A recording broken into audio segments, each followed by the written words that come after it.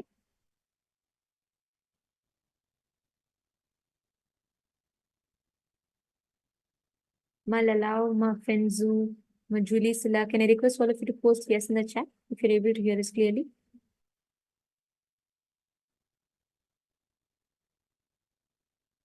Ma Guru Priya, Ma Anandeshwari. Okay. Thank you, Ma Fenzu. Thank you, Ma Guru Priya. Thank you, Ma Rana. All right. Wonderful. Now, we're all going to be entering into the next session where we will be understanding about the science of how you can harness the Nada Bindu Kala. Using all the three, how you can manifest what you want as a reality in life. We all want to manifest. We all have desires. We want the desire to become reality. But how do you make those desires that you have into reality? How do you consciously design your life? You have the power. Understand, listen very carefully. You have the power, the ability to create what you want as reality in your life. This ability, harnessing the consciousness inside you to manifest what you want as reality, is what we are all going to be learning now. There are three important ingredients for you to understand, for you to manifest your reality. They are Nada, Bindu, and Kala. So now let us learn how to harness Nada, Bindu, Kala to manifest what you want as a reality in life. Let us now enter into the session.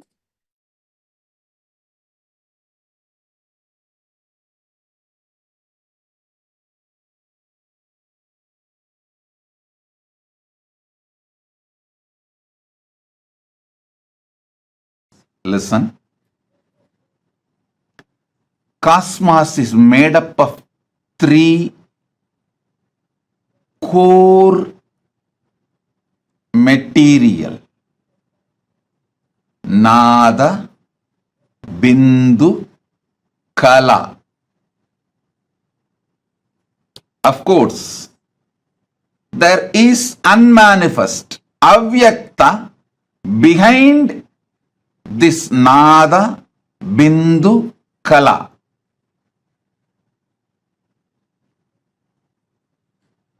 If you want to connect with cosmos, manifest cosmos in you, these three principles: Nada means frequency,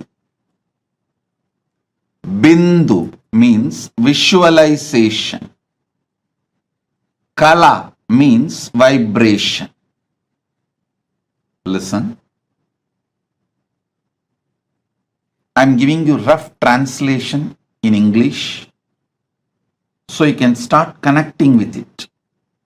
Nada means frequency, Bindu means visualization, Kala means vibration. Listen. Listen carefully.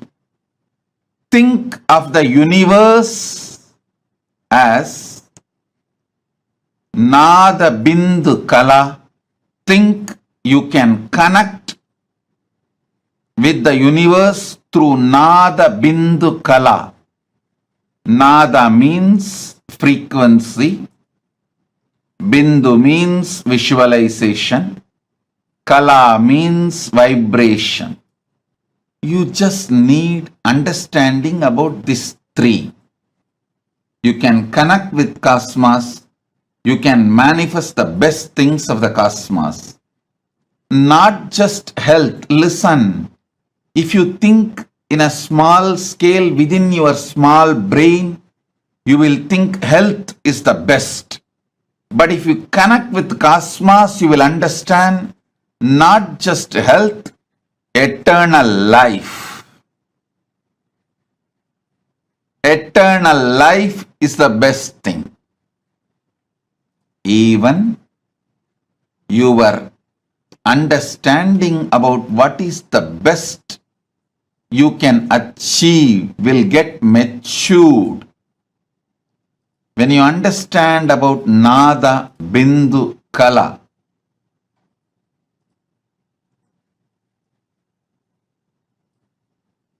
listen again and again and again. All great things on this planet Earth happened when some being knowingly or unknowingly connected with cosmos through this Nada, Bindu, Kala. Whether it is the outer science or inner science, culture, arts, philosophy, spirituality, any field, the great breakthroughs happen when human beings knowingly or unknowingly connected with cosmos through Nada, Bindu, Kala.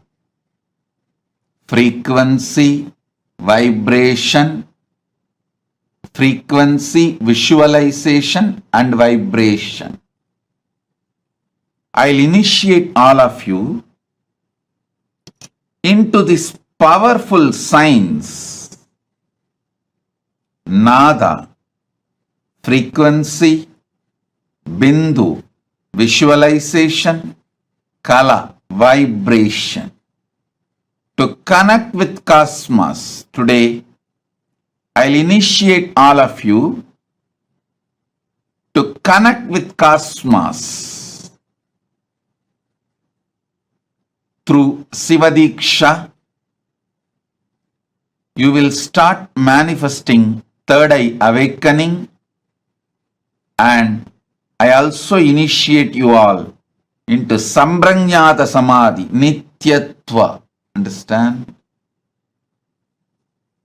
Just if the one door is opened in you, if Nada, frequency is opened in you, you will have third eye awakening. If Bindu, visualization frequency is awakened in you, you will have Sambrajnata Samadhi of Nityatva. If Kala, vibration frequency is awakened in you, you will become Kalpataru, manifest whatever you want from the cosmos. Let me explain the word cosmic geometry.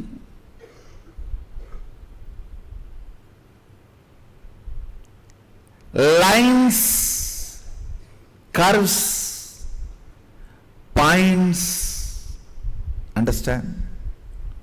The whole thing is only these three. Lines, curves, points.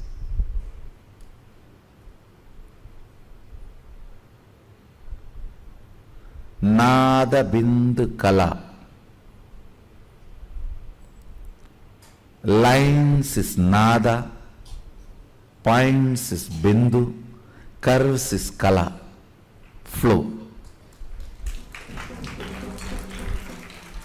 Lines, points, curves, which is the source which makes which forms the basic unit of this whole cosmos.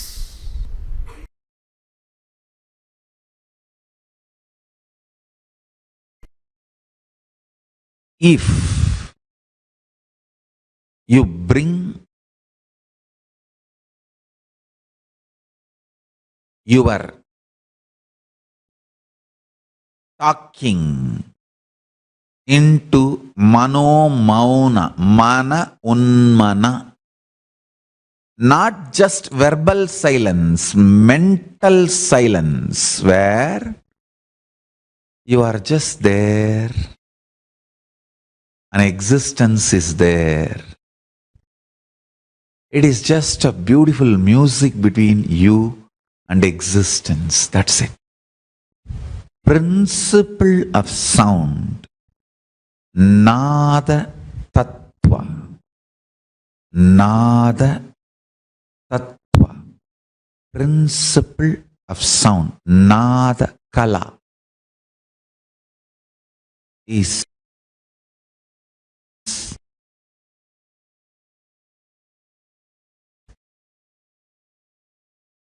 the source principle through which manifestation happens. Understand? It means understand in mano mauna, mana unmana. You understand the difference between sound, music, words. The source of all this is called nada. Nada kala.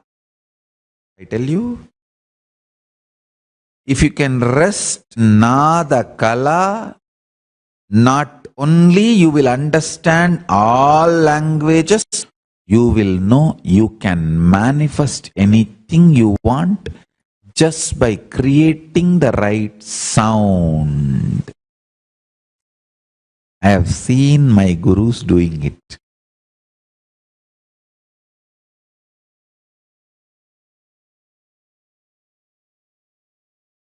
Raghupati Yogi, he will sit next to a mango tree and hold the mango leaf in front of my eyes. I have seen.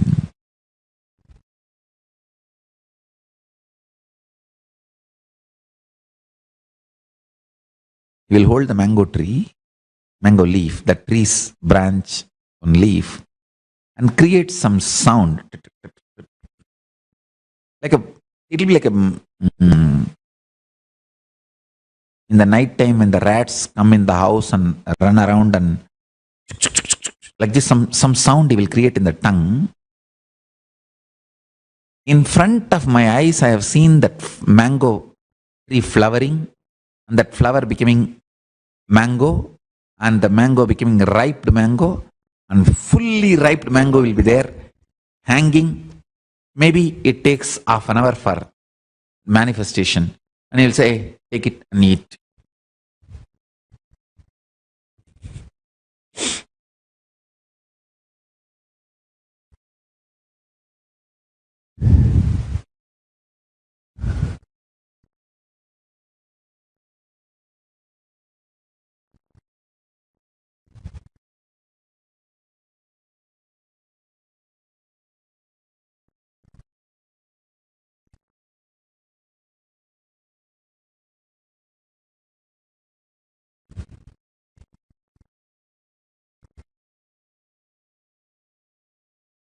I'll offer to him.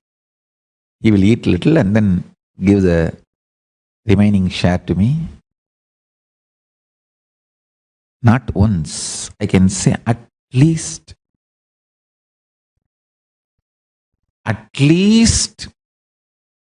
25 to minimum 25 to maybe maximum 50 occasions. I have seen him doing this. It's not some magic.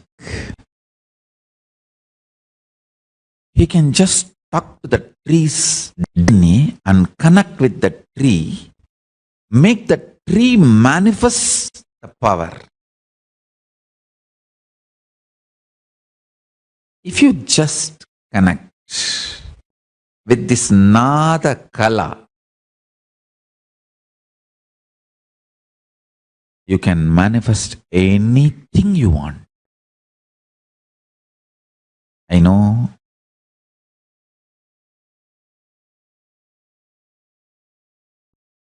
all your doubts, denial. I am sympathetic towards that. But the truth is the truth is the truth is the truth.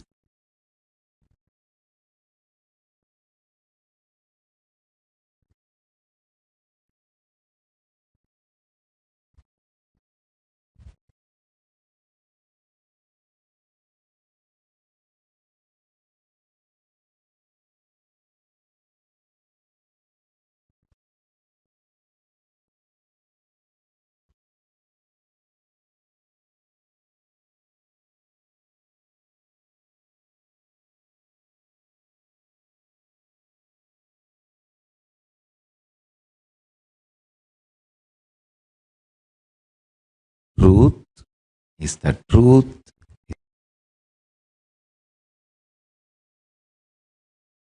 is the truth is the truth.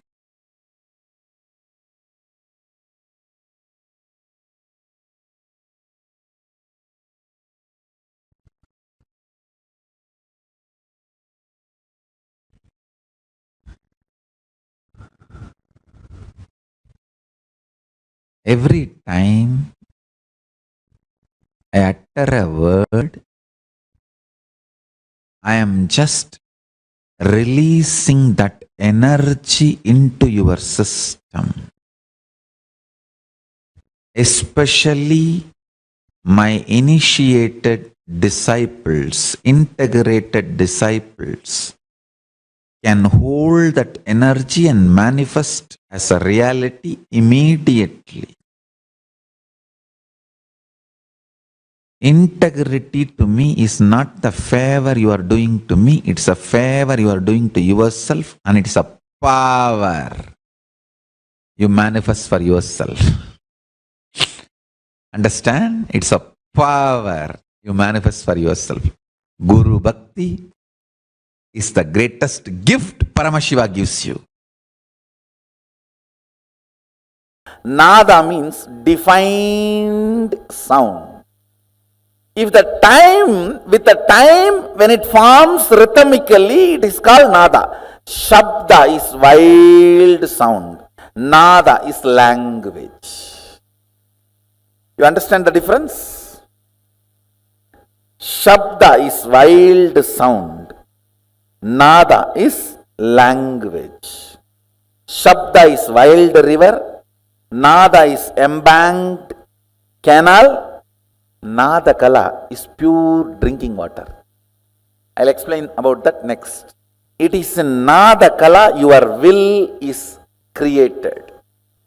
A person who can bring integrity to his thought current only can experience Nada Kala. Means while you are thinking, completion.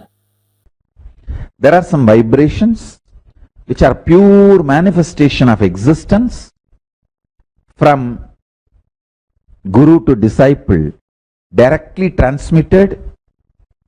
I'll be revealing all of them, all of those sounds also.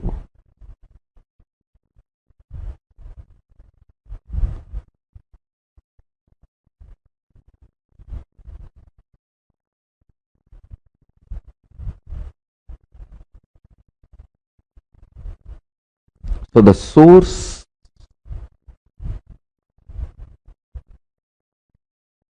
sounds of the cosmos,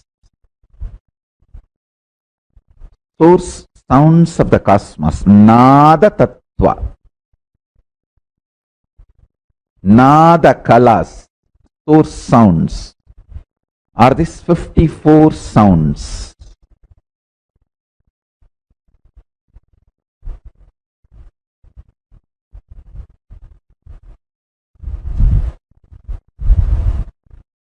I'll share these details and more about these 36 tattvas. In Kailasa, Paramashiva Jnana, the knowledge of Paramashiva exists as pure frequency, Nada, and Bindu, means sound and visualization. I map that down into Sanskrit, then it becomes concepts and principles.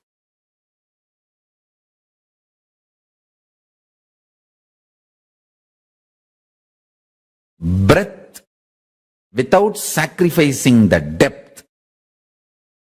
Depth without compromising on breadth. That is the uniqueness of multidimensional logic. X, Y, Z in all three and then few more axes. In all uncompromising. Depth and breadth and length and intensity.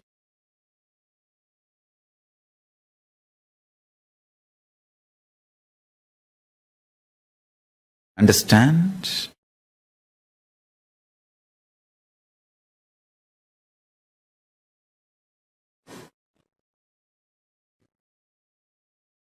I was talking about an article. Some of the Chinese scientists discovering a huge black hole, which is not matching with all the known theories, including Einstein's E equal to mc square. I'm telling you, I'll give you the most important sacred secret.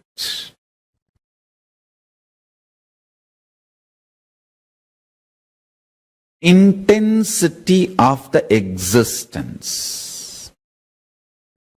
The Bindu dimension of Paramashiva reveals itself when beings get matured enough to grasp its existence.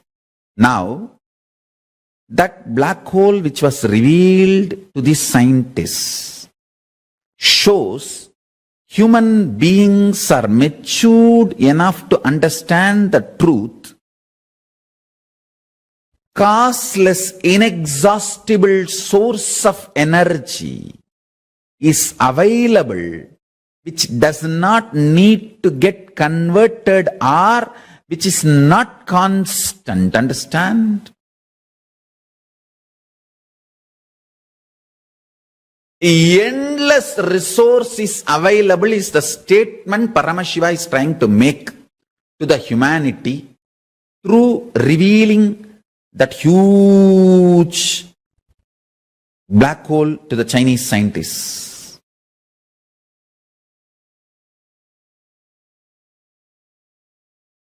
I run this cosmos through Dharma. My narration of the cosmos is jnana. My narration of this universe is knowledge. My will to run this universe is Parameshwara. O human beings, listen.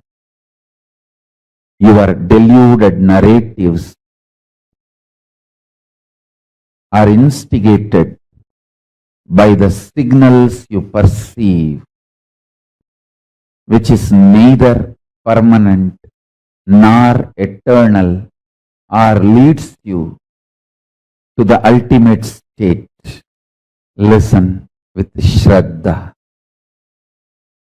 Kala, time, is my skin on which the stimulus signals called this universe manifest. Universe, as you see, is only the signals manifesting on my skin. It is not real. My narration of the existence, your delusion of the universe, both meet each other on my skin called time, Kala. Nada Kala, Bindu Kala, Sambandha. The relationship between Nada Kala and Bindu Kala. Anyone masters this science, masters Paramashivatva.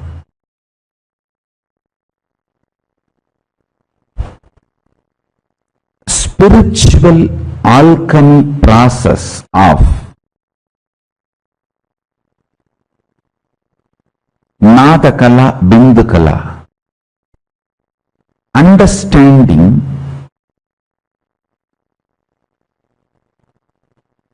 the words you use inside and the life you manifest inside and outside is closely connected. Understanding what words create what kind of emotion in your heart, signals in your brain, your emotions and signals when they are connected, when they become powerful,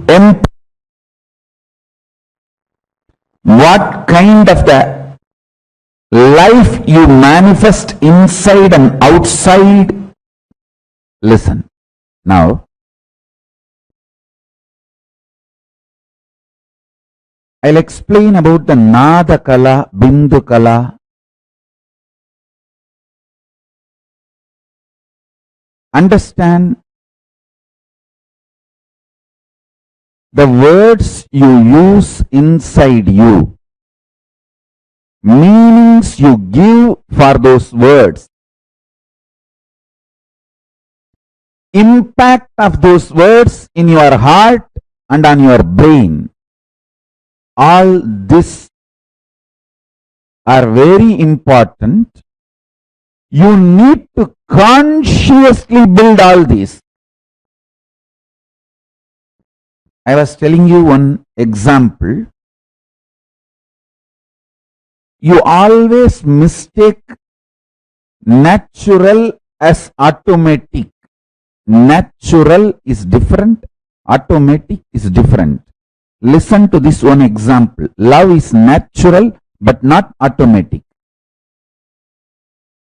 Love is nature of your existence, but what you experience automatically is your hormones ups and downs.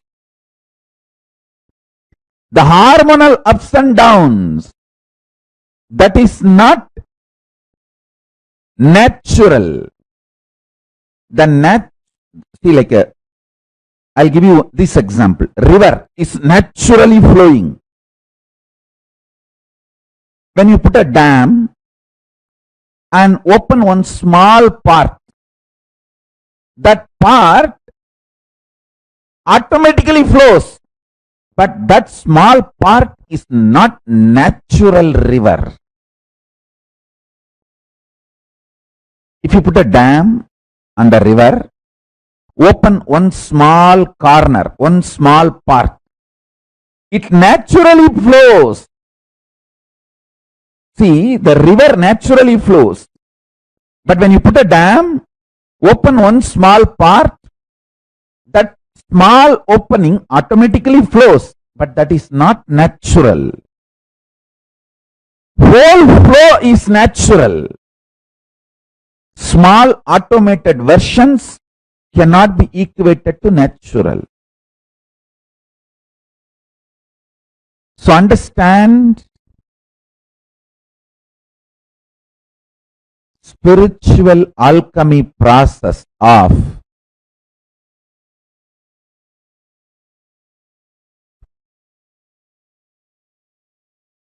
aligning your Nada Kala, Bindu Kala, your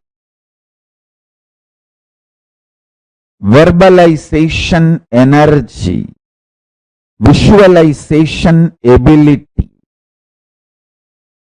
aligning them, consciously building your visualizations about yourself and life is signs of manifesting Paramashivoham in you.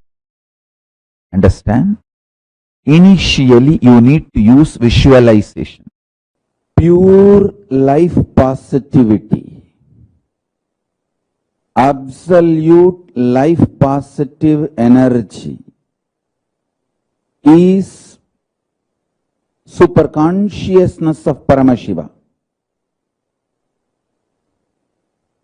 The food you eat, the way it is produced, the way it is processed or cooked, the way it is consumed, the way you detox yourself, clean your body after the digestion, the whole thing, end to end, should be absolutely life positive.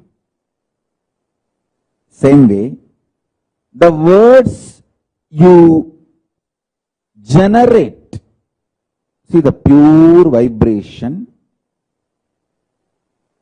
is the Nada in you. It is in Nada Kala your will is created. Understand, your will does not belong to a language. Sometimes even what you don't describe will become reality because it belongs to intelligence. See, when you create a will to manifest power, your wordings will never be adequate. How many of you understood that? The word you generate for manifesting powers, your will, the words you generate will never be adequate instruction. It will be like a legal document only. Unsaid, unforesaid, foreseen, unforeseen. A person who can bring integrity to his thought current only can experience Nada Kala. Means while you are thinking, completion. Please listen.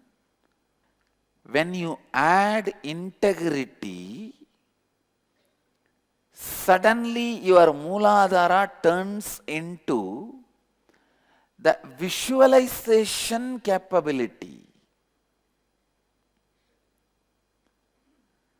When the Nada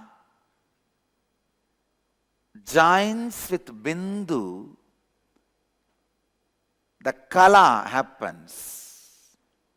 Visualization is Bindu. Verbalization is Nada. Means verbalization is cosmic feminine energy. Visualization is the cosmic masculine energy. When they both meet, the creation of the cosmos, Kala, creativity happens. Great saint from Tamil Nadu, the Arunagiri Nada Swami sings, Nada Bindu Kaladita. He sings about Subramanya. Subramanya as the embodiment of Nada, Bindu and Kala. Listen, Nada merges into Kala only when there is a Bindu. Visualization. Dhyan se suniye, I'll repeat in English. Your verbalization merges into visualization and becomes reality only when you add integrity to it. Till you add integrity, your verbalization never becomes visualization Unless it becomes visualization, it can never become reality. Can there be anything be made to reality if you don't visualize? Tell me. Can anything be made to reality if you don't visualize? No. For example, I give a word, you paint this deity. But the person who is supposed to do has to visualize, taking the paint, rubbing it on the deity, what he is supposed to do. So the verbalization has to join visualization. Visualization will be there only if you have integrity. Listen, if you are only continuously completing with yourself, with others, retaining the space of Sampurti, you will have the visualization. Whether your Mooladhara is a septic tank or part of molten gold. If it is part of molten gold, you will be able to make a golden deity. If it is a septic tank, how will you make a golden deity? Life is golden deity. Fortunately, life is not made out of septic tank material. Even though you try to make. Life is a golden deity made out of visualization. Kala, creativity happens when Nada and Bindu joins.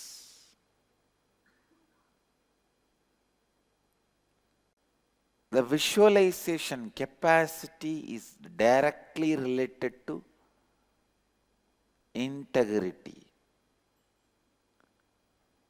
Mooladhara has certain innate energy. If you add visualization, if you add integrity, it will become visualization. If you don't add integrity, it will become fantasy.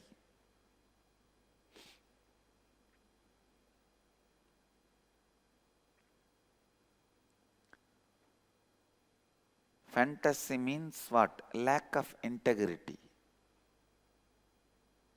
Nothing but lack of integrity.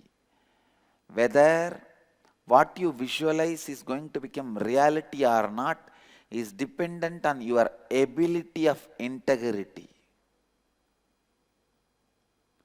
Your verbalization only becomes visualization when you have integrity. Only then it becomes reality.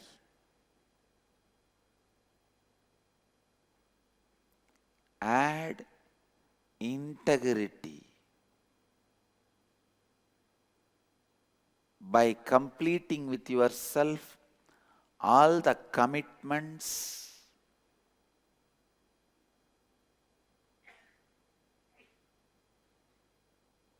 you made to yourself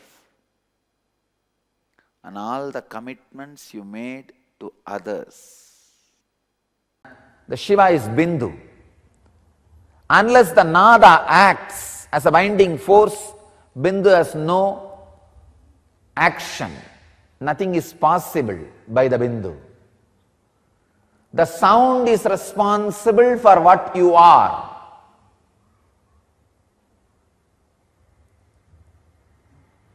So sound is responsible for the sickness you carry, whether physically or mentally. If the energy field which binds the quarks is responsible for your disease and depression, if that energy field is altered, naturally the disease and depression will be cured, healed. Understand? By its very nature, quarks has no disease. It is pure consciousness. Only Nada is responsible for the disease or health. depression or expression. So it is nada is responsible. You can work only on nada. You cannot work on Bindu. Bindu is beyond consumption, the pure consciousness. So all healing systems works on nada. Of course, if it is a real healing system. The right sound does its job. But if the wounded nada structure is brought near the anahata dvani, the uncreated sound which constantly master is radiating, which Shankara calls us very beautifully, Chitram Vadadaror Mule Vriddha Sishya Gurur Yuvaha Gurostu Maunam Vyaghyanam Sishyastu Chinna Samsayaha. The word Maunam Vyaghyanam means all his expressions and discourses are in and from Anahata Dvani, the uncreated sound. In an expression of uncreated sound, the Anahata Dvani. That is what Shankara calls Maunam Vyaghyanam.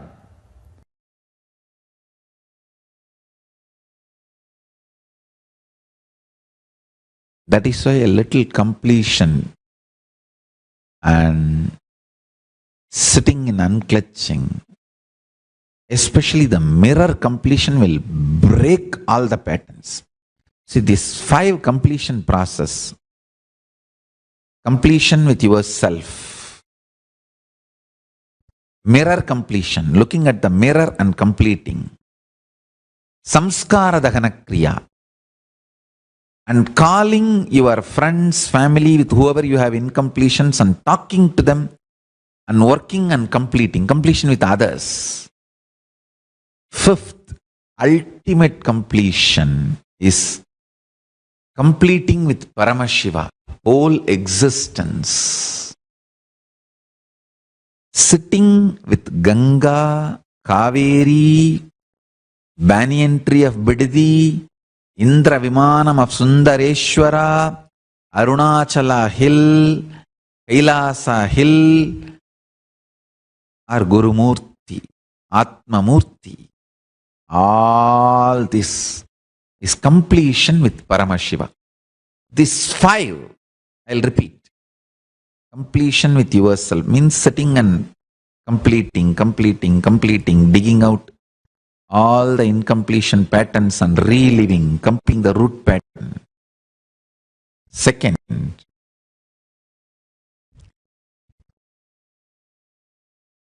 using the mirror and practicing completion. 3rd, samskara dahana kriya.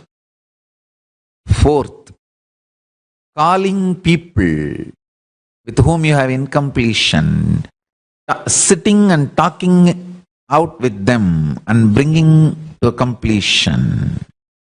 5th, ultimate completion, completion with Shiva. This 5, whoever practices these 5 completions will realize Nada Kala, understand the sound, the source of sound.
பெரிய கருப்பும் சேர்ந்து வராரு சின்ன கருப்பும் பெரிய கருப்பும் சேர்ந்து வராரு வாராரையா வாராரு நம்ம கருப்பசாமி வாராரு வாராரையா வாராரு நம்ம கருப்பசாமி வாராரு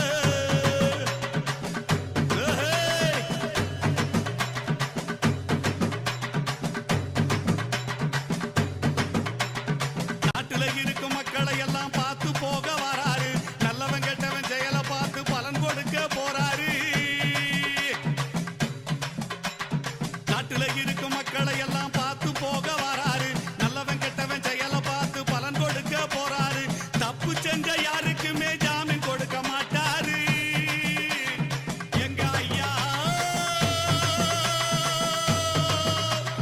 தப்பு செஞ்ச யாருக்குமே ஜாமீன் கொடுக்க மாட்டாரு நேர்மையாக இருப்பவரை கைவிடவே மாட்டாரு நேர்மையாக இருப்பவரை கைவிடவே மாட்டாரு வாராரையா வாராரு நம்ம கருப்பசாமி வாராரு வாராரையா வாராரு நம்ம கருப்பசாமி வாராரு வானத்துக்கும் பூமிக்கும் புது வடிவம் தாங்கி வாராரு வீச்சருவா கையில ஏந்தி வேகமாக வாராரு வீச்சருவா கையில ஏந்தி வேகமாக வாராரு வீரபத்திர சாமி கூட விறுவிறுன்னு வாராரு வீரபத்திர சாமி கூட விறுவிறுன்னு வாராரு வாராரையா வாராரு நம்ம கருப்பசாமி வாராரு வாராரையா வாராரு நம்ம கருப்பசாமி வாராரு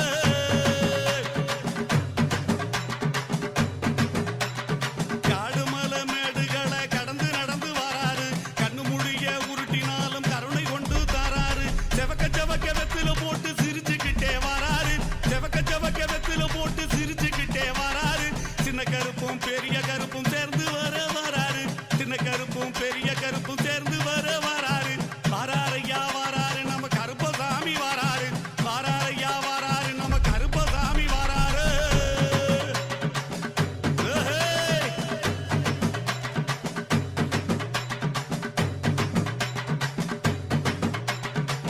நேர்மையாக இருப்பவரை கைவிடவே மாட்டாரு நேர்மையாக இருப்பவரை கைவிடவே மாட்டாரு வாராரையா வாராரு நம்ம கருப்பசாமி வாராரு வாராரையா வாராரு நம்ம கருப்பசாமி வாராரு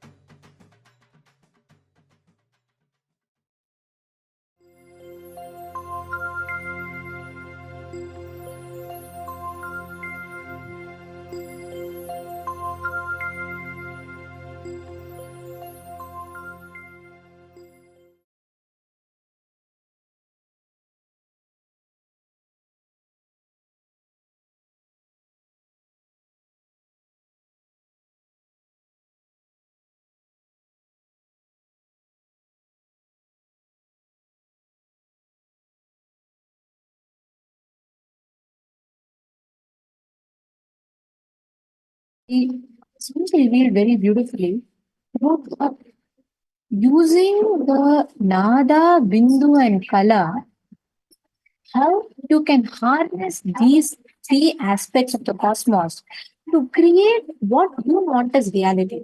See, this is very, very important. Frequency, vibration, and visualization. These three has the power to create what we want as reality. The whole thing starts with the only issue that happens is when there's a gap between the Nada, Bindu, and Kala. Like some people said, we all want to manifest something, right? We all create space for manifesting something. But our verbalization and visualization does not match. That is where the problem starts. I'll give you all an example. Let's say you have a desire to have become a millionaire. Now, inside you, the moment you have that visualization, you will visualize, okay, a billionaire, you want to be a billionaire, wealthy person, whatever that visualization of wealthy is for you. But the verbalization inside you will be like, you're not even manifesting your basic, end of the month salary or whatever that is. How are you going to plan for being a billionaire? That's just a good dream to have. When your verbalization and visualization are in a conflict, when you're not aligned and tuned in, that inner conflict that happens inside you does not direct your will, your energy into the right direction. And because of that, you spend your energy in both directions. There's a conflict. And you spend your energy in both of these directions. How many of you are understanding this? How many of you are cognizing this? This is very, very important for you to understand and for you to cognize this truth. Every time, whenever you see the Nada, Bindu and Kala inside you, whenever there is a conflict in the Nada, Bindu, Kala, you will find that conflicting area. That is exactly the obstacle for you to manifest the reality that you want. How many of you are understanding this? How many of you are catching this?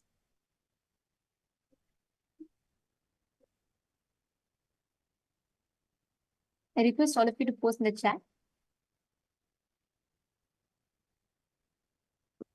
Now, let us do a very powerful internalization exercise to understand what Swamiji revealed us.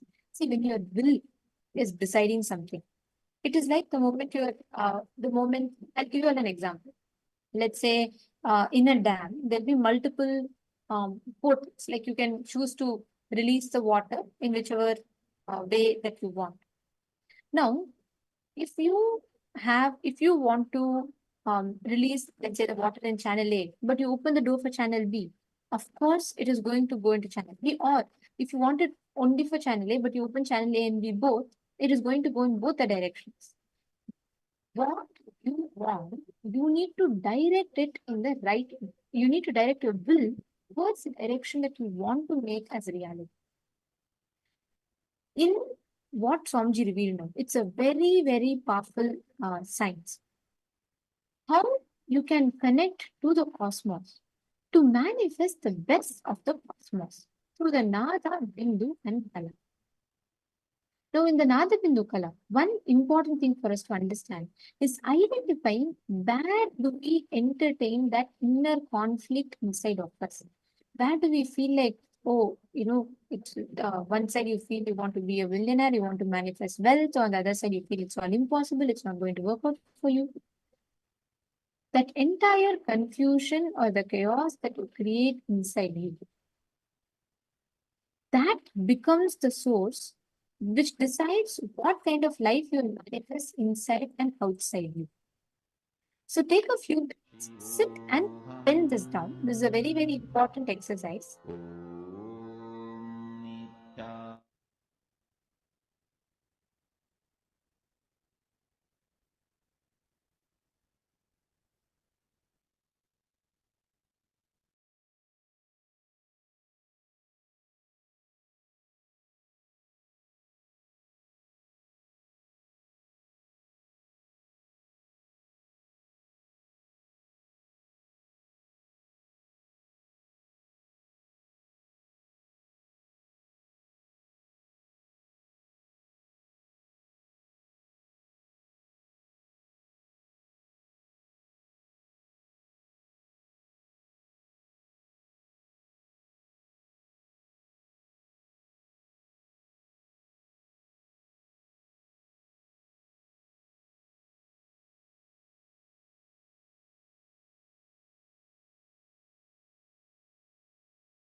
Nityanandam?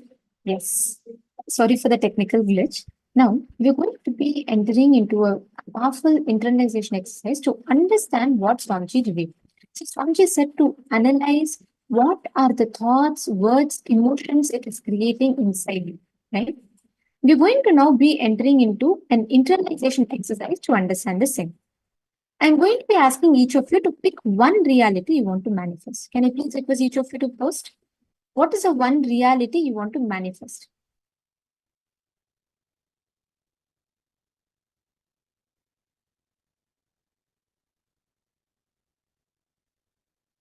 I request all of you to post one reality that you want to manifest.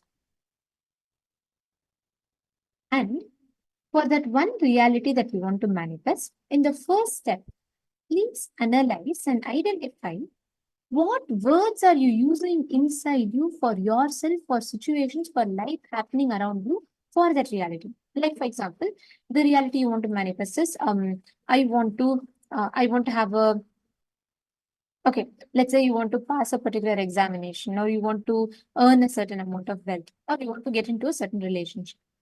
See what are the words you cherish inside you. Are you constantly telling yourself, it is never going to happen, I keep dreaming about it, but it's not happening for me?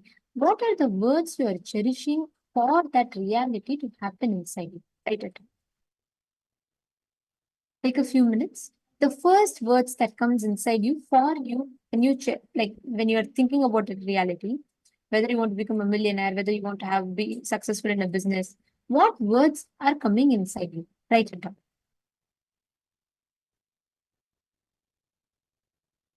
Now, for each of the words that you are writing, listen very carefully to this.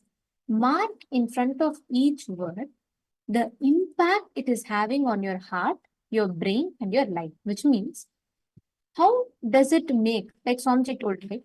Does it make your heart feel lonely? Does it make your brain feel you're incapable?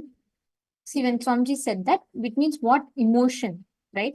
Like emotionally, what do you feel about it? And logically, what does your brain convince you about it? Right? Both of them down. Like, for example, inside you feel like it is not going to be possible, it's not going to work. Right?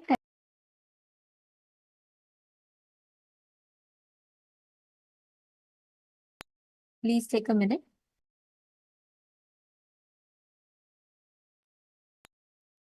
Looking and better at the words you are cherishing inside you about it.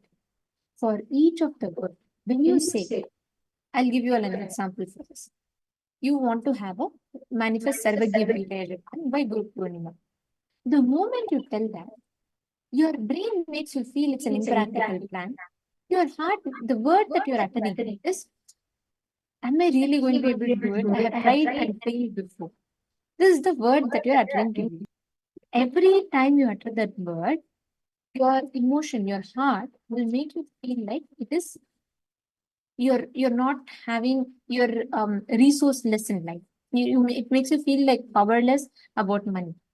Your brain convinces you that what you're planning for is an impractical plan. You're not planning properly. Understand, Swamiji very beautifully explained. The nada, the verbalization you carry, the frequency that you exist in, and the visualization you carry. Now, honestly analyze. Are you, the word that you're uttering to yourself, is that actually supporting your visualization? You may want to be a leader, but inside you, the word you're cherishing may be responsibility is tough. I cannot handle responsibility. Do you see that your words are actually contradicting and impacting your life? How many of you are understanding this? Raise your hands. How many of you are cognizing this?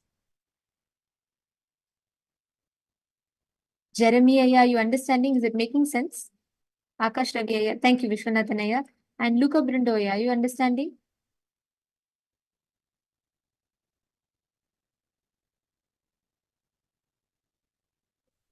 Listen very carefully. Wherever your heart and your brain are in conflict, that is where there is a non-integrity between what you want to manifest versus what you are cognizing inside you. That discrepancy, that gap causes you, is remaining as an obstacle for you to manifest your reality. Consciously look in. Inside you, if you're saying, I want to manifest today, but your heart is saying, hey, you have tried it too many times, it's not going to be possible for you. And your brain is saying, are you sure it's going to work for you? Nothing of the sort has ever worked for you before. That conflict between the logic and emotion inside you is the biggest conflict that you have, which will always be an obstruction for you to create your reality. Now, consciously align verbalization, your words, to what you want to manifest. When your verbalization merges into visualization, it becomes reality. Means you want to manifest wealth, right? You visualize that. But inside you, constantly, the words you utter are in opposite direction. So align your words to your visualization. Wherever you have that self-doubt in between, complete it. Sit for a few minutes now. Take 5 minutes. Consciously align your verbalization to your visualization. Please start.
Hope all of you have finished writing. Now, please relax. Understand, apply this exact same principle in the every aspect, every reality you want to manifest. Apply this exact same principle. You will see how you will start manifesting this as a breakthrough.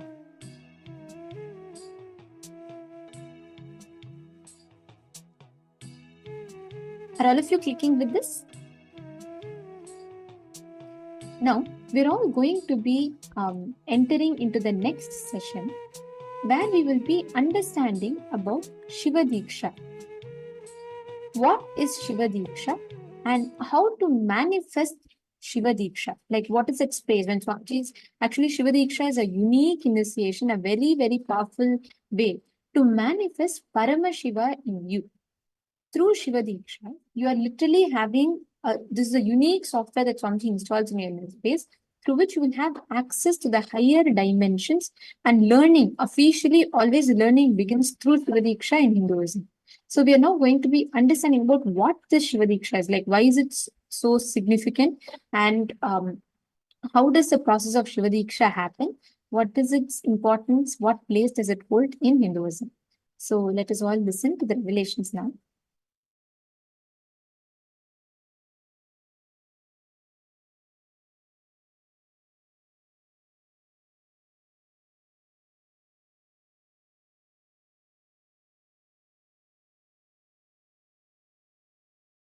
That's the beauty of initiation. I tell you, every time I am sitting with you, whether in the name of satsang or question answer or class, any form, I sit with you guys. It is initiation.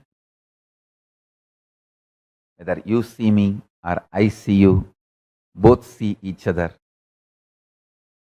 Whether it's a question answer or satsang or just sitting and playing, sitting playfully, casually, sipping a cup of coffee.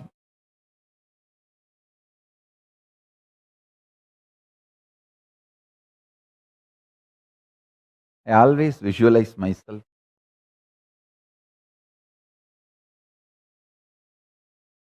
sitting with Arunachala, just with few disciples who are literally my extension. I am their extension, they are my extension. And sipping a cup of coffee or tea. Same way, sitting with Ganga, with few disciples who are literally my Anga Devatas, my part, and sipping a cup of tea, sitting with Kaveri, with few disciples who are just my extension, Anga Devatas, cup of coffee.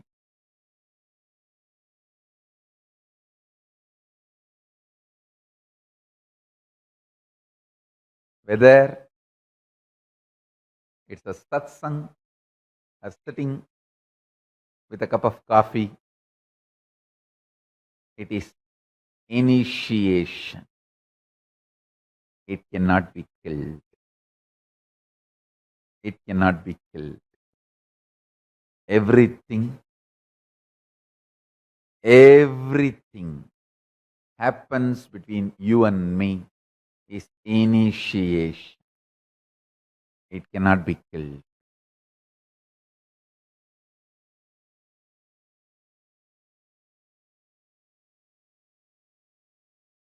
Listen.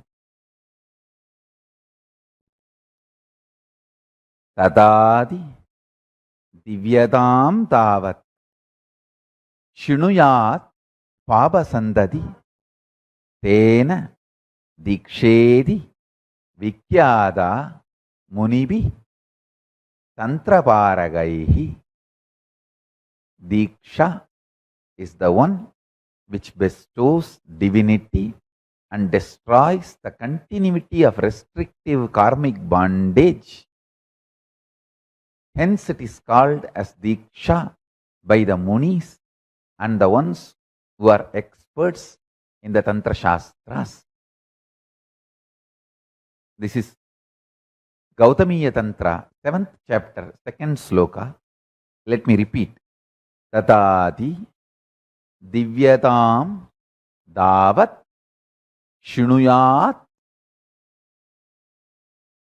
papa santatihi tena diksheti vikyata munibihi tantrabarahai parakaihi munibihi tantraparagaihi. When it joins munibis tantraparagaihi, it becomes. Understand?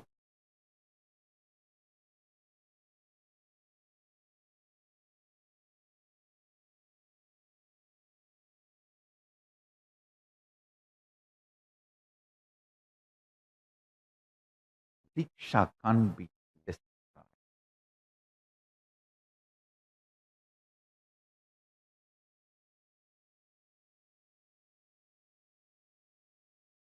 Diksha is Jivan Mukti.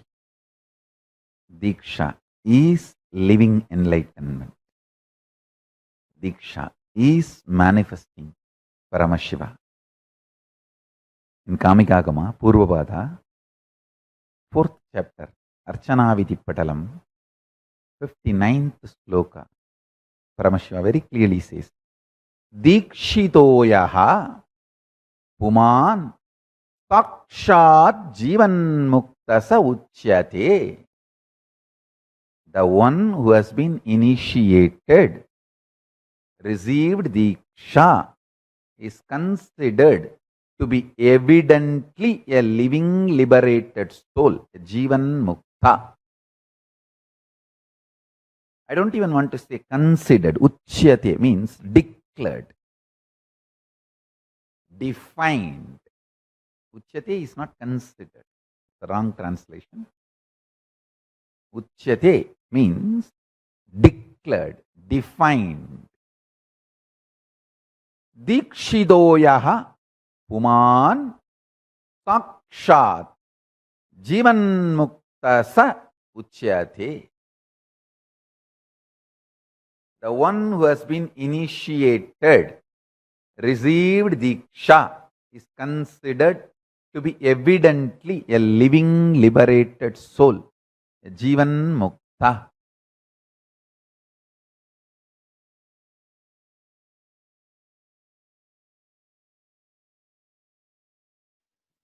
Initiation into living Paramashivatva is Charya Pada.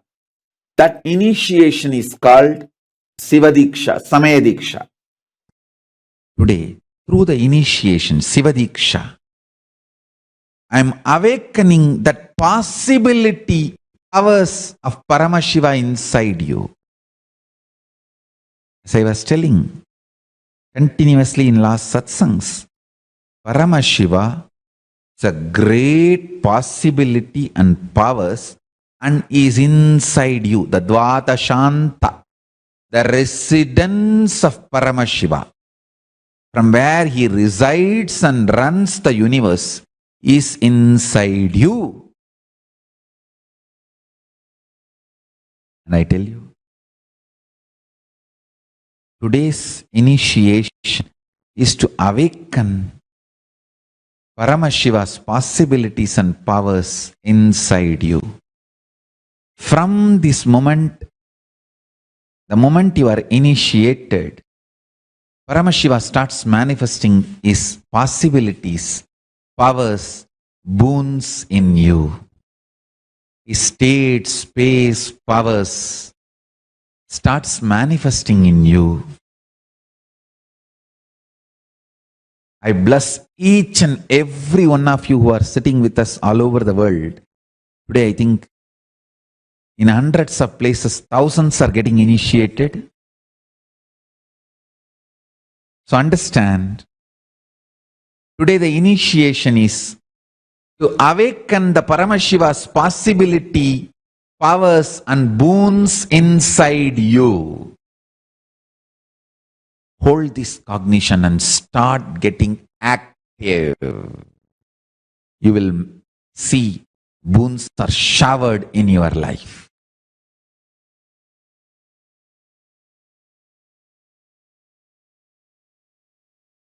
Listen. Just these three powerful cognitions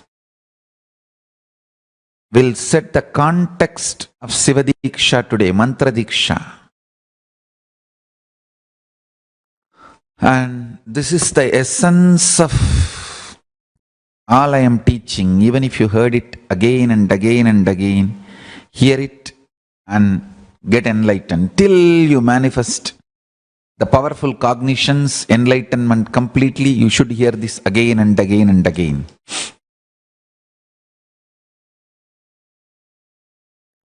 Paramashiva, the God who creates, maintains, destroys, pulls out of delusion and liberates this whole universe and all of us, is real. He is the creator of creation principle.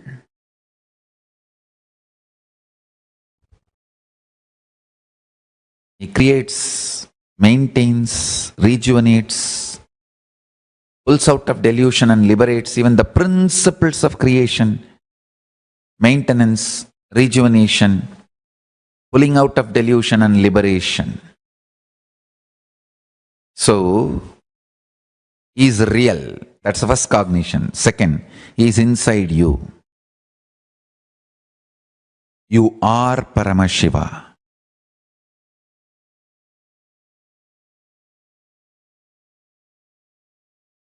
You are not human being having spiritual experience as you imagine. You are a spiritual being having human experience. That's the truth. You are Paramashiva having human experience. Listen carefully, listen intensely, listen sincerely.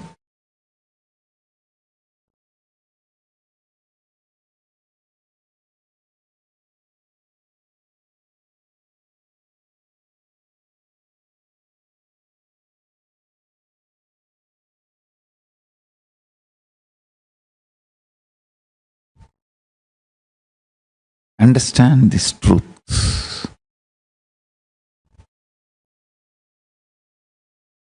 Listen. Listen to these three powerful cognitions. Paramashiva is real. He is in you. When you start connecting with him, cognize he is in you, you will manifest Paramashiva state, space, powers, being, superconsciousness and Sri Kailasa of Paramashiva. Understand, I am going to lead you all into initiation. Mantra Diksha. Through this initiation Diksha, I am giving 4 boons to you all. 4 things I am opening up to all of you. 1.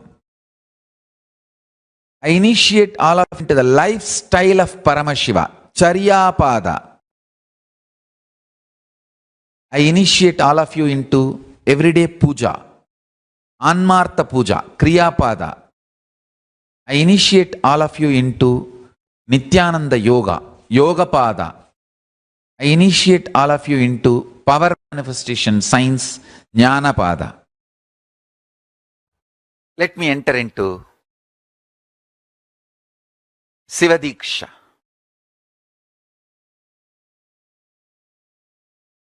Understand, I'll give you just few important understandings. Just internalize these few important understandings.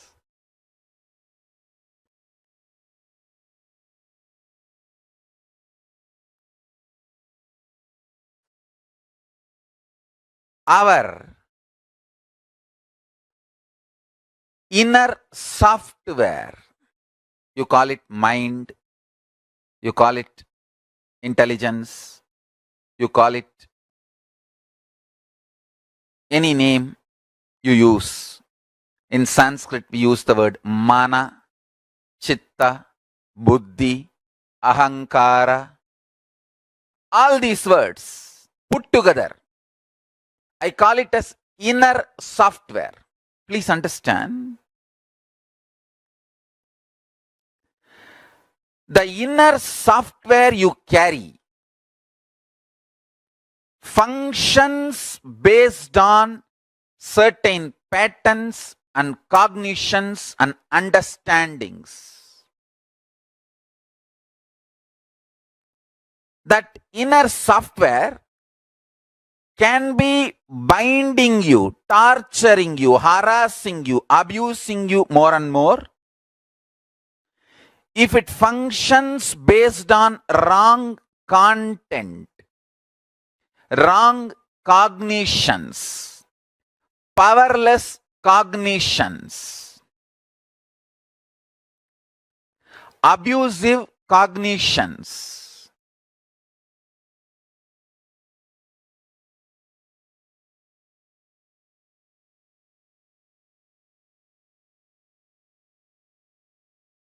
if that inner software functions based on powerful cognitions, right cognitions, intelligent cognitions, it can liberate you. Understand?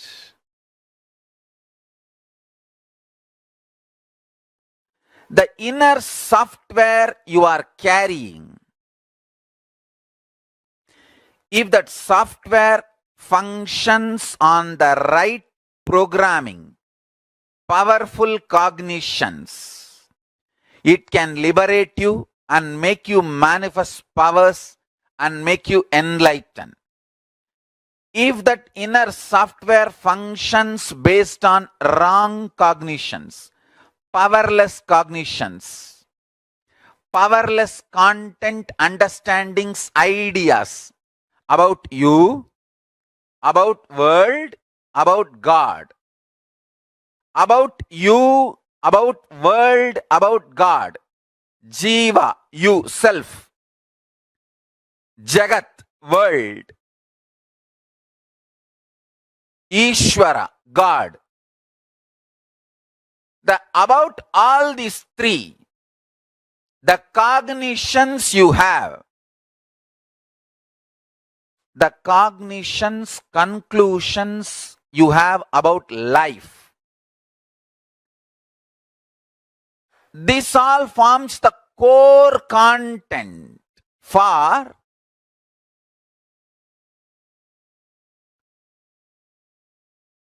your inner space. If your inner space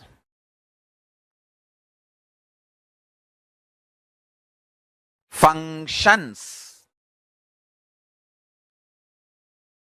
out of powerless thought currents, ideas, cognitions, it can suffocate you, it can torture you, it can destroy you, it can make you powerless, it can do anything.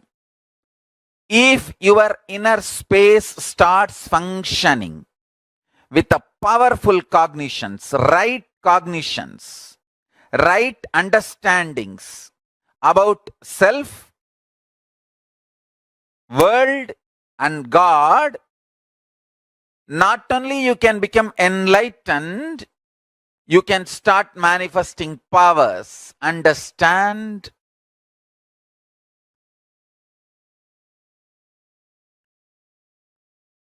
Shiva Diksha is all about shifting the way you function from powerless cognitions to powerful cognitions. That's all. Shiva Diksha is the way to shift you from functioning from powerless cognition space to powerful cognition space. Listen carefully. Understand life. Listen carefully and understand life.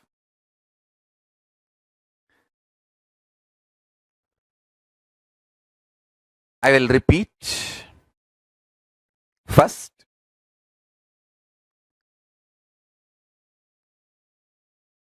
your inner space is like a software which decides how your life will be. That's the first understanding. Second, if the inner space is filled with powerless cognitions, powerless, suffocating, wrong ideas about yourself, about your world, about God, it can be more and more suffocating, making your life difficult. And if you can start building the content of your inner space, powerful, start functioning from powerful cognitions, truths, understandings about you, world, and life, you can become enlightened, manifest powers, and all possibilities. Now listen carefully. The good news I have is your inner space can be beautifully reprogrammed. It can be reprogrammed with powerful cognitions. It can be reprogrammed for enlightenment. It can be reprogrammed to manifest the state, space, powers of ultimate Paramashiva. The great news I have is it is too easy. Understand? It is actually too easy. It is just shift in direction, nothing else. There is no effort. Shift in direction. Shift in the direction you think, you perceive, you understand.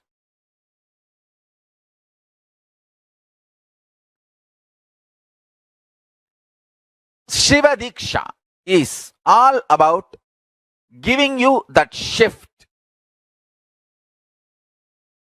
Shiva Linga is all about reminding you constantly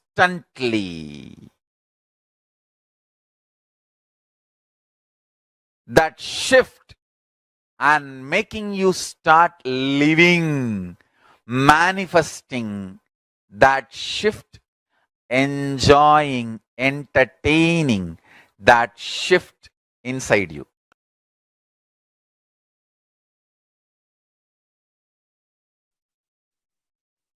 I welcome you all for this initiation and Kalpatar Darshan.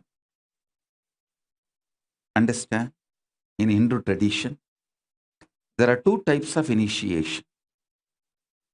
Kriyavati, Jnanavati.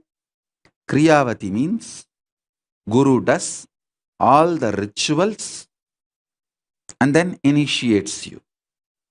Jnanavati means in the consciousness itself, Guru performs all the rituals and initiates you.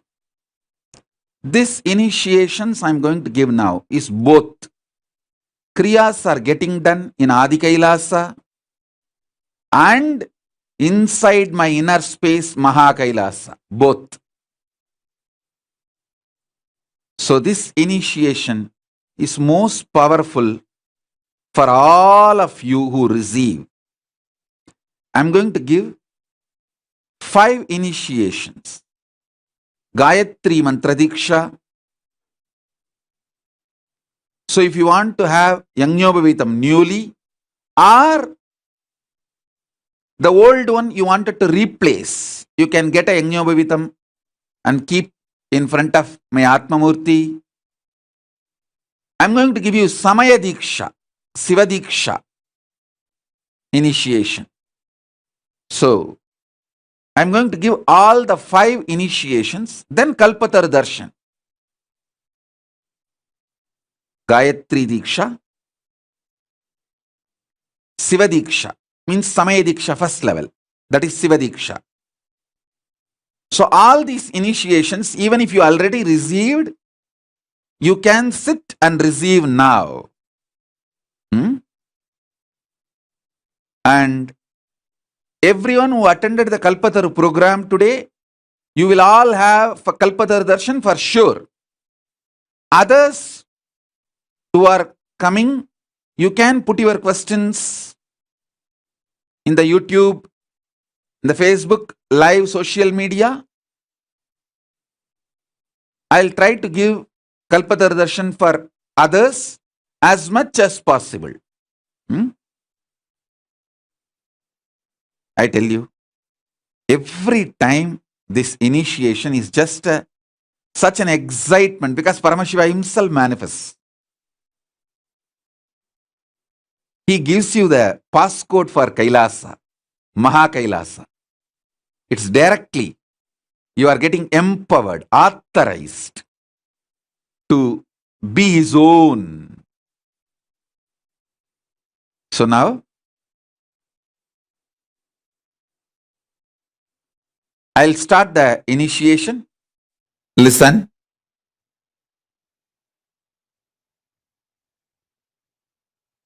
I'm going to give you 4 mantras. Gayatri mantra, then Shiva Diksha, Shiva mantra. Gayatri mantra will open Brahmaloka for you. It will give you access to Parabrahman. Samaya Diksha, Shiva Diksha mantra will give you access to Paramashiva. And I will be giving you Mahavakya, which will give access to me directly. It means which will give access to all gods and all the lokas. So listen. You can use these keys anytime you want. Please listen. I am an extremely responsible person. Whether it is some simple headache and physical problem or grave dangers and crisis, health crisis or business crisis or life crisis or accident, any crisis, use these mantras. I guarantee you I'll be there with you. I am the cosmic 911. I'll be there immediately to attend, protect, take care, do everything you need. Do not worry. I'll shower you with me. I'll fill you with me.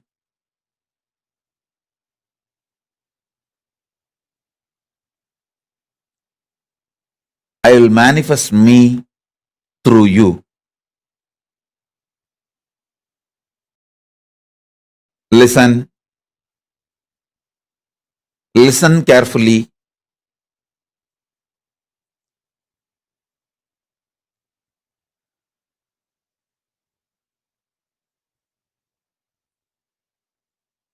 When you use these mantras, you will understand why these great gifts have come to you so easily.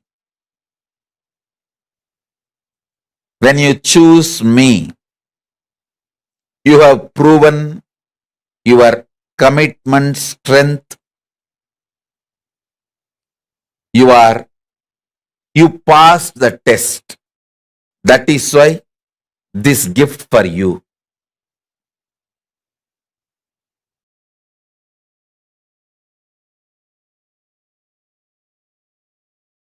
Watch every day satsang, live.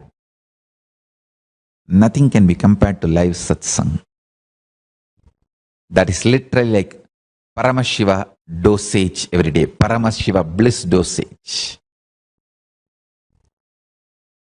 Always you will be installed back into the space of Paramashiva and bliss of Paramashiva every day through the morning satsang. Never miss it. This should be the first priority in your life. Satsang. Anything can be compromised, but not satsang. Even if Yama comes, tell him, please wait, let me finish my satsang and then I come and attend to you. And he will wait. He knows he has to wait.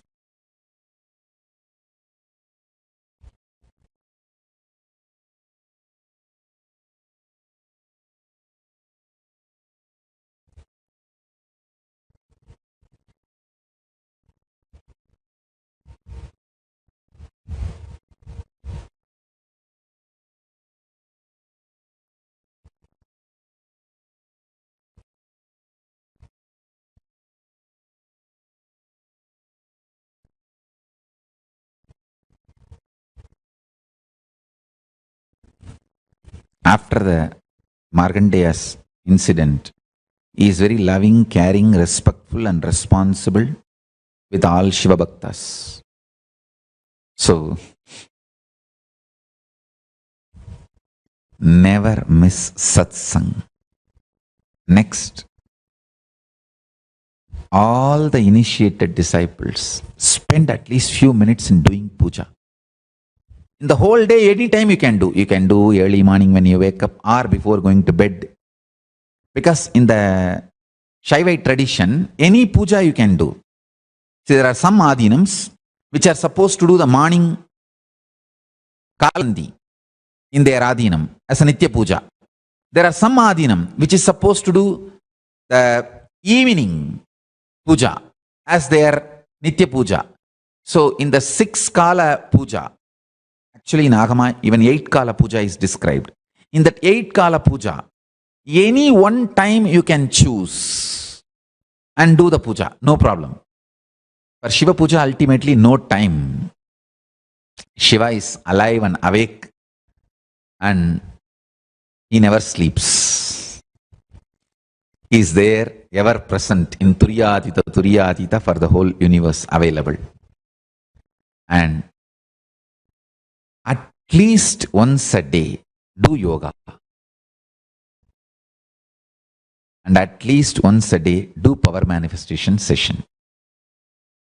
You may think, oh God, all these 4, Swamiji, where is time? When you have time to live, when you have time to for Facebooking, when you have time for all the dash.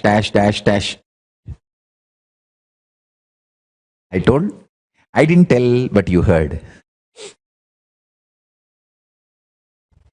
When you have time for all those dash.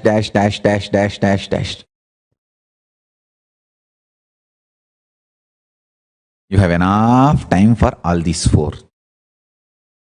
I sincerely recommend all disciples take up all these 4 as a lifestyle. Every day, few minutes puja, Shiva puja. As I told you, and do even Panchopachara puja, which is only 5 minutes. And at least few minutes of yoga, maybe 10 or 15 minutes. Intensely, if you do in 10-15 minutes, you can finish Pratama Vinyasa Krama, PVK, which is already freely available for everyone. And everyday satsang. Exact satsang is less than 1 hour. Listen intensely. This 4, Nitya Puja, few minutes, Nitya Satsang, and Nitya Yoga, and at least few times trying to do power manifestation in your life. I'll strongly recommend whole day try to do power manifestation with everything. With everything, Rest in Paramashiva space and make a Satya Sankalpa. That itself is power manifestation. Sit before going to the boss in the space of Paramashiva, and from the space of Paramashiva make a command. Let the boss do all the good and favorable to me and do as I want. It will be power manifestation. You will just do exactly as you want. And same way, sit in the space and say, I should safely reach my office. In every level, constantly chant Mahavakya and relax in the space of Paramashiva. For example, my Rudraksha, that one line broke now. I just relaxed into the space of Paramashiva. Let how Paramashiva will respond and live, let that manifest. That's it.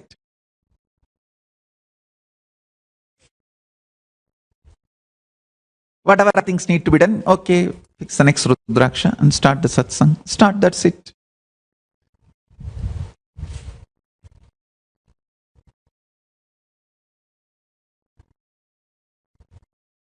Every level, every space, every action, every reaction, everything be in the space of Paramashiva. Let your existence be in the space of Paramashiva. Be Paramashiva. Listen. Especially people who are getting initiated today. After puja, chant Shiva Diksha mantra 108 times. See, Sadashiva says in Agama that first initiation I am supposed to give is Samaya Diksha, and also you have to be in the space of completion for Samaya Diksha. In those days there was no so much of incompletion, but now you guys have so much of stupid stuff. No, unfortunately, so much of calcification and toxic mental setup. Samaya Diksha I will give as the first initiation. He does not put any rule. After the first initiation, I can give all. But first initiation, he insists, should be Samaya Diksha. So, after that, all the initiations I will give directly. If you are new to me, you need to be understanding few things. I am very, very orthodox type, and anything the scriptures, Sadashiva's words, I will follow letter and spirit. You may ask, why not we use our intelligence and analyze? You may have that much intelligence, but I don't have, so so I am not interested in analyzing and following his words part by part. I just listen to him and now sometimes people come and try to advise me. I think you should analyze and use your intelligence. Still now, even morning taking bath, brushing teeth, exact procedure I will follow. The charcoal powder, haritaki, salt, neem stick, and sometimes if the neem stick is lost or new stick is not available, you see, because it has to be collected during certain months only. Even if that happens, I'll put the old neem stick on the brush and tie it and brush, but will not miss the instruction.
The science of Shiva Diksha is an amazing gift by Swamiji. What Swamiji revealed to all of us in this session about Shiva Diksha.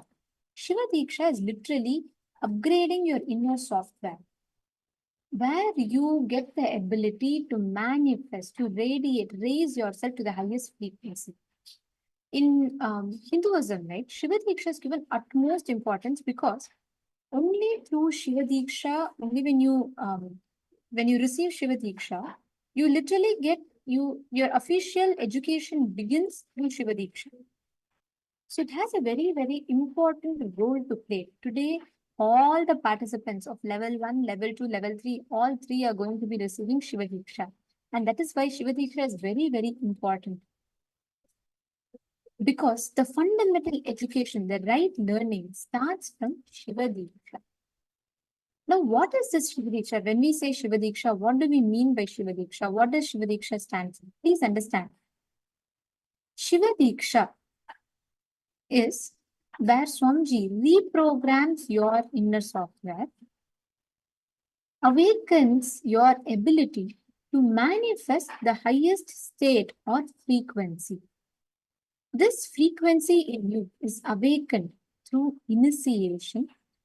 And when Swamiji is initiating us into Shiva Diksha, literally Swamiji is reprogramming your inner software, tuning you in to receive the higher truths, to connect to Paramashiva, to experience Paramashiva as an existential reality. Are all of you understanding? Today, all the participants of Paramashivoham Level 3, all of you are going to be receiving the Shiva Diksha. And there's an extensive procedure for receiving Shiva Diksha that is revealed in the Agamas. Actually, there's a very beautiful section in the Kamika Agama called the Soma Shambhu Paddhati. The Soma Shambhu Paddhati has a chapter called the Samaya Diksha Viti Shloka. Actually, Shiva Diksha is of 7 levels. So there are 7 levels. It starts from Samaya Diksha, Vishesha Diksha, and then it goes up to Acharya Abhishekam and Nirvana Diksha. Listen very carefully. Through the 7 levels, the ultimate is for like once you attain enlightenment and you experience that ultimate initiation is given. And Acharya Abhishekam is where you get the ability to initiate another person. And Swamiji has all these 16 levels of initiation Swamiji has received, and Swamiji is transmitting that science to all of us.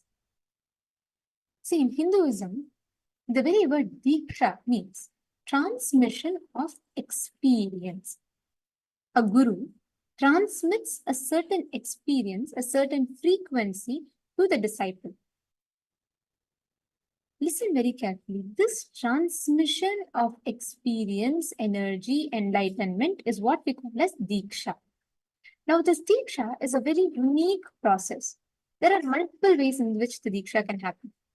One is through the Mantra Diksha, where the words of the Guru, through the mantras, the energy is transmitted. Another one is Sparsha Diksha. Sparsha Diksha is by a touch, where the Guru touches you and transmits that experience. And the third one is Nayana Diksha. Nayana Diksha means just by the sight of the Guru, just by the Guru seeing you, he transmits that energy and experience. All the 3 levels, all the 3 Dikshas, and there are various other Dikshas. Swamiji briefly tells, even a Guru giving you a like on Facebook is a like Diksha. Because, see, with an avatar, 24/7, it is darshan. 24/7, it's an experience. He transmits that experience. Luca Brunda is asking, the touch is the most powerful form of initiation. But actually, there is no comparison between one or the other. See, sometimes, just by the word of a Guru, you experience it. There is nothing much, like there is no need of any kind of even a touch by the Guru or even to speak to the Guru. No, just by one word, he may say, just looking at you, he may say, be blissful, and you may become enlightened. So there is nothing, you can never compare an initiation one to the other. It is based on how you receive it. Even just a look of the Guru, just by a Guru seeing you, that is enough. That's why Meenakshi, Devi Meenakshi, she is called as Meenakshi because just through her eyes, just by the way she looks at people, she used to give the experience of enlightenment to them. So, Luca Brandoya, the answer to your question is there's no particular way that only one Diksha is, the better one. There's nothing like that. Every single Diksha is uniquely powerful. On today's initiation, all of you are going to be receiving, there are two aspects of Shiva Diksha. Listen very carefully to this. The first one is the Jnanavati Diksha and the Kriyavati Diksha. The second is Kriyavati Diksha. The Shiva Diksha, what all of you are going to be receiving today, the level 1 Shiva Diksha, consists of these two segments. One is Kriyavati Diksha, second is Jnanavati Diksha. See, please listen to this. You may find these words too overwhelming. What is this? Kriyavati Diksha, Agama, Shuma Shambhu Padati. Don't worry about any of this. See, the best part is anything Swamiji gives. You don't need to do anything for you to receive Shiva Diksha. You do not need any qualification. But just by giving the initiation, just by transmitting that experience, Swamiji is going to make you experience that highest level. But for you to understand the science, the authenticity of what you're receiving, that is why we are learning about this, so that you understand in detail how the text explains, how the Agamas talk about it, so that you understand the authenticity of it. See, as all of you might be already aware, every single thing Swamiji gives us, he'll make sure he's authenticating it through Shastra Pramana, through the Apta Pramana, just to give you the best experience. So you just listen and understand. It's okay even if you don't grasp it. You have 21 days. So by the end of 21 days, you will start grasping all these words. You'll start understanding them better. But now just provide your listening so you understand the process. So the Kriyavati Diksha means the temple ritual aspects. Means through the initiation, through the ritual, Swamiji transmits the experience. So actually today when you all receive the Shiva Diksha, the temple will be doing the Homa and you will be receiving the initiation. That is one. Second is Jnanavati Diksha. Jnanavati Diksha is something that you receive with an enlightened inner space of the Guru. The presence of the Guru makes a difference. In the presence of the Guru, you receive the initiation. That is called the Jnanavati Diksha. So today we are going to be receiving both levels, Mantra Diksha, Kriyavati Diksha and the Jnanavati Diksha. Okay, Nityanandam, Kailasa, Toronto. Nityanandam, I see participants sitting in Kailasa, Toronto. Can I request all of you to post your names? Welcome. This is the first day of all of you attending the program. Are you all here for the first time? Okay. All the others, Ma K. Jillings, Nityanandam. Okay, Kailasa, Toronto, could you post the names of the people there, Ma? And see, today's initiation that you're receiving is very, very powerful because literally Swamiji is going to be restructuring your inner space to create what you want as reality. So whatever you want, what you intend, you can create your intention into reality. And listen very carefully. Many times when you are young, maybe your parents, your grandparents, or maybe the friends, they all will tell you about the Hindu history as mythology, right? When you read, I still remember when I was young and I remember reading the first time about Hanuman flying over the ocean. We are taught that as Hindu mythology.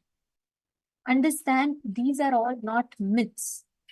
These are all reality. It's a history recorded with enough evidence to establish each of this. So understand, firstly, manifesting the higher powers and powerful cognitions is a reality. Second, the good news is it's a reality that you can experience. And the best news is Swamiji is giving it to us already as an experience. Ramachandra Prabhuaya, Ma Kavita and Toshita. Nityanandam. Okay, nice to have all of you, Nityanandam. All right. So now listen very carefully. I'll explain the science to all of you, how this happens. See, today Swamiji initiated all of us into manifesting the power of being able to create anything you want as reality. We have had tons of times where our Hindu ancestors, various Siddhas, Siddha Purushas, they have manifested this as a reality. We have had these references. Go back and read our history. Savitri, a normal princess. She was a princess. She was not some enlightened being, sadhu, no. But just because she created a will, she declares, she tells the sun that if I am chaste to my husband, the sun should not raise till I tell it to raise. And the sun stops. The sun does not raise. The gods and goddesses come down and tell Savitri, Savitri, please tell the sun to raise back. The whole creation, the whole srishti, the chakra is getting affected. Understand, the power of will, the individual will, the consciousness is too powerful. Now, what Swamiji is doing is, through the initiation, Swamiji is awakening us, our ability to manifest this conscious will. Currently, we all think, you may have a question. Even my regular, I cannot even handle one job. I'm not able to manifest a breakthrough in my salary. How am I going to stop the sun? These are all good stories, but how am I going to manifest it? I can't even manage, to have a complete relationship with my spouse. There's so much arguments and fights. How am I going to manage moving the sun and the moon? But understand, this is possible. And when you start manifesting this, you will start manifesting the experience, breakthroughs in every aspect of your life. The science is the same. See, whether you want to bring completion with your spouse, or whether you want to bring completion in manifesting a miracle, let's say you want to materialize diamonds, the quality is the same. Please understand, what you experience, the inner space, the science is the same. Just the technique, the application of it is different. So you need to understand this science, and during the Shiva Diksha, Swamiji is preparing your inner space for that. So the first one, as I was explaining, the Kriyavati Diksha is where the proper Upamakunda, the mandala, all of them are put, and the whole rituals are done. Temple does the ritual. The second aspect, the Jnanavati Diksha, is where, through the presence of the enlightened inner space, a master transmits his experience inside of you. That is the Jnanavati Diksha. And just at the age of 11, very young age of 11, Swamiji was himself initiated into the Shiva Diksha. And all of you should, like Swamiji had started at the age of 3 itself, Swamiji had started doing the Chaturmasya Vrata. And at the age of 11, Swamiji was officially coronated as the Tondaimandalam Adinam, and Swamiji received this initiation. You all can see here that that's a picture of Swamiji in one of Swamiji's Chaturmasya right after receiving the Shiva Diksha. So today, Swamiji is going to be initiating us into this very initiation. So for everyone, whoever are requesting for the Shiva Diksha today, we will now guide you for how you can prepare to receive the initiation. During the Diksha, you will receive something called the Diksha name. Like, this is not a spiritual name, but right after you receive Diksha, based on what phase of Paramashiva you offer the flower in, you will be receiving the spiritual name. So I'm going to explain to you all what exactly that is now. See, understand, when the Shiva Diksha process is happening, you will see that this mandala will be projected for you all, and you will be dropping the flower on this mandala. Each of these Shiva lingams represents one phase of Paramashiva. For example, the black is Aghora phase of Paramashiva. The center, the concentric circles is Ishana. White is Satyojata. Red is Vamadeva. Yellow is Tatpurusha. Now, in each of these phases of Sadashiva, in each aspects of this, you will be dropping a flower in any one of them. And you will see how the moment, whichever place that you drop flower, that based on that phase, you will receive the spiritual name. So don't get confused, don't get overwhelmed. We will be projecting to you all and explaining to you step by step, but this is just for you to understand how the process works. Here you all can see this mandala is the mandala that will be projected for you all. Each of these represents one aspect of Sadashiva. The white represents creation, Satyojata. The red represents operation, Vamadeva. Aghora, this is the black. that represents Agora, the rejuvenation phase of Sadashiva. The yellow represents Tatpurusha, the phase of Sadashiva through which he pulls people out of delusion. And the concentric circles in the center represents liberation phase of Sadashiva. Each of these phases that actually we are talking about, whatever you're going to be choosing, actually one thing is you should not be choosing what is the phase that you like. Instead, you should only drop the flower. More on that we're going to be explaining a little later. This mandala is called as the Sadashiva mandala, and you are going to be choosing, you're going to be offering the flower to this Sadashiva mandala, and wherever the flower falls, that would be the phase for you. You will receive the Diksha name based on that particular. And based on that, you're also going to be receiving, like for example, let's say it's falling on, you just keep the flower and you're dropping it. You should not say, okay, I like Ishana phase, let me go and put my flower there. Or I like red color, let me go and put my flower here. I like white color, so let me go and drop my flower there. No, you should not be doing that. You just go and you're only going to be standing and connecting to Swamiji and offering the flower, and automatically the flower will fall on whichever linga it is supposed to be falling on. So hope all of you understood so far. And now we'll see the directions. You all can notice here how each of these faces, the red always faces the north, the yellow is facing the east, black is the south direction, and west has the white color Shivalinga. These the directions and the colors matter because only in this exact direction the mandala has to be placed. And you are going to be standing towards the white side, white Shivalinga that you're seeing. You're going to be standing slightly away from that, but towards that side and facing the eastern direction. And you will be offering the flower. To receive the spiritual name, please kindly ensure that you're standing by the white Satyojata aspect of Sadashiva Mandala, and which means when you stand, the black is on the right side of you, red is on the left side of you, and yellow is going to be facing you. So this is how the mandala is to be. And we will be projecting the mandala for you. And whenever we are letting you know, at that time you can drop the flower, and depending on where the flower lands, you will be getting that as your spiritual name. Take a few minutes. I request all the participants to write this down.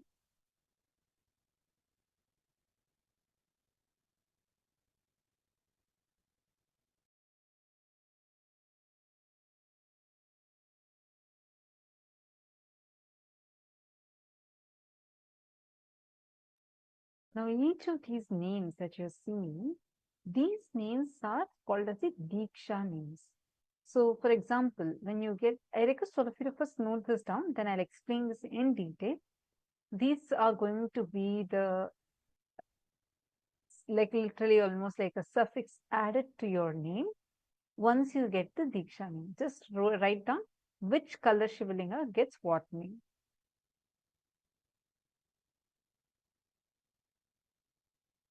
Yes. Now, for all the male participants, you will be getting the name as Satyojata Shivam.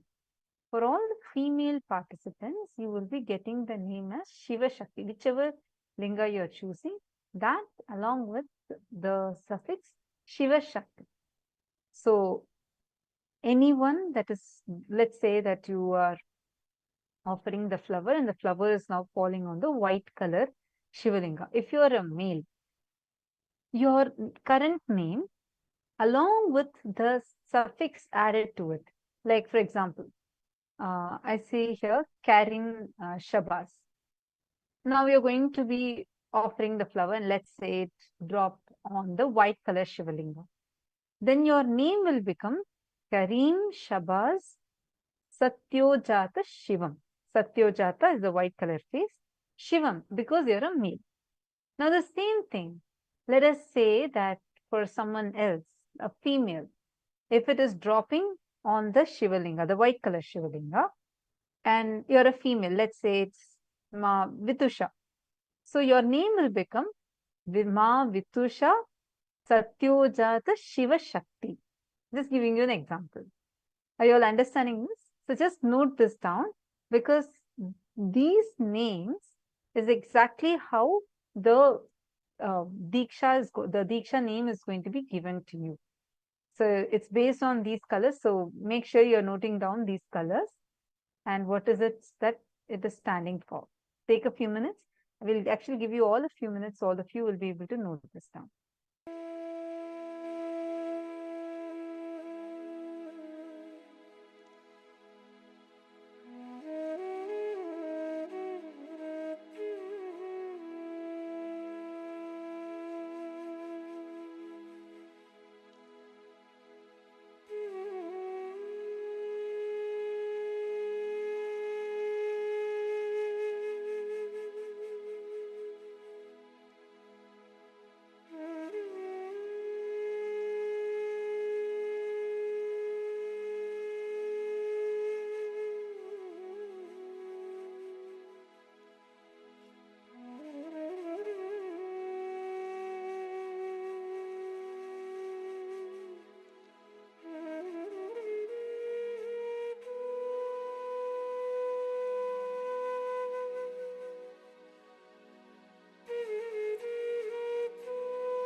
Yes, Nityananda.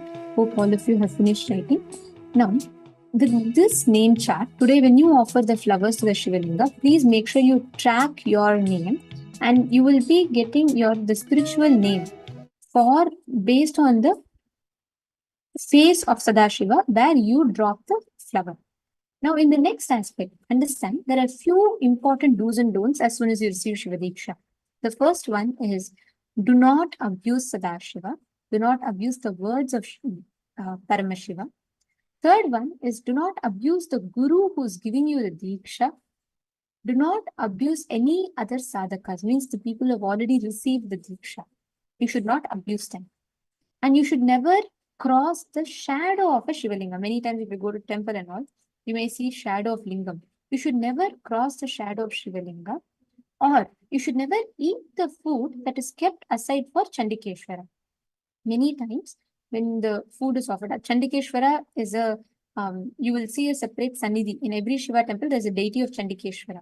We should never eat the food that is offered to Chandikeshwara. And most important thing is do not ever remove the Kantamala. You all see this Kantamala. As soon as you receive Shiva Diksha, you will get the Kantamala. And for those of you that are attending from temple, you can collect your Kantamala from the respective Kailasas that you're attending in. And now, for all those who are willing to receive Shiva Diksha, I request all of you to please take a moment and fill this form. For all those that are willing to receive the Shiva Diksha today, please take a few minutes and fill this form.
For all of you that are willing to take Shiva Diksha today, please make sure you head to this link. And if you have received Shiva Diksha earlier, and you do not need to receive a re-initiation again today. Only for those of you that are receiving today, you need to make sure that you are filling the form to receive the Shiva Diksha. And now, for all the participants, we're going to be entering into a very important session. This is a very, very interesting session. In Hinduism, we have this unique science of 3D printing your reality. Imagine if you visualize that you want to manifest a huge mansion in front of you. You have the power, the ability to 3D print the reality that you want.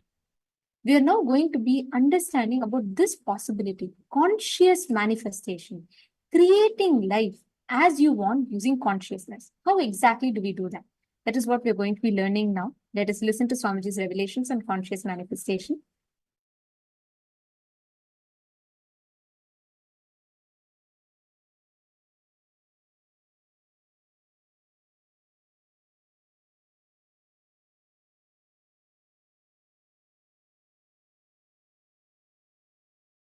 Paramashiva's message directly from Kailasa. Listen. All happenings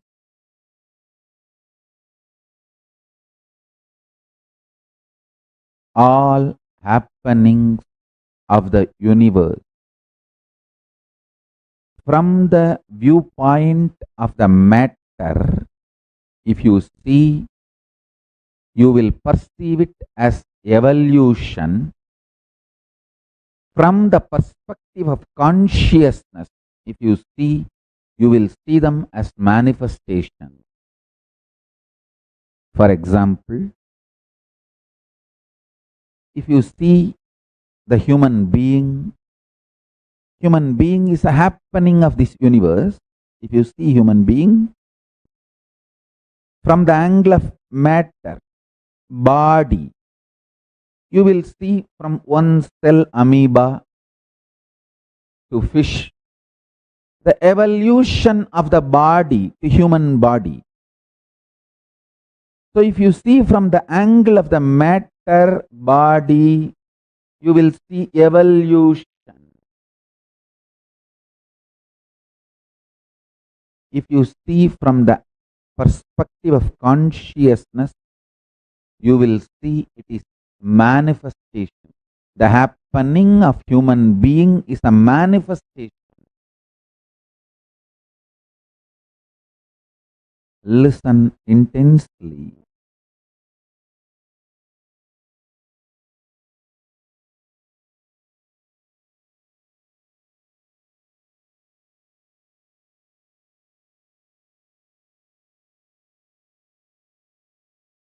I am not denying the fact supporting the theory of evolution. I am not denying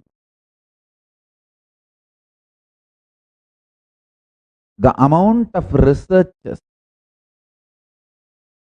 amount of fact-finding, discovery, analysis, all the sincere hard work done on theory of evolution.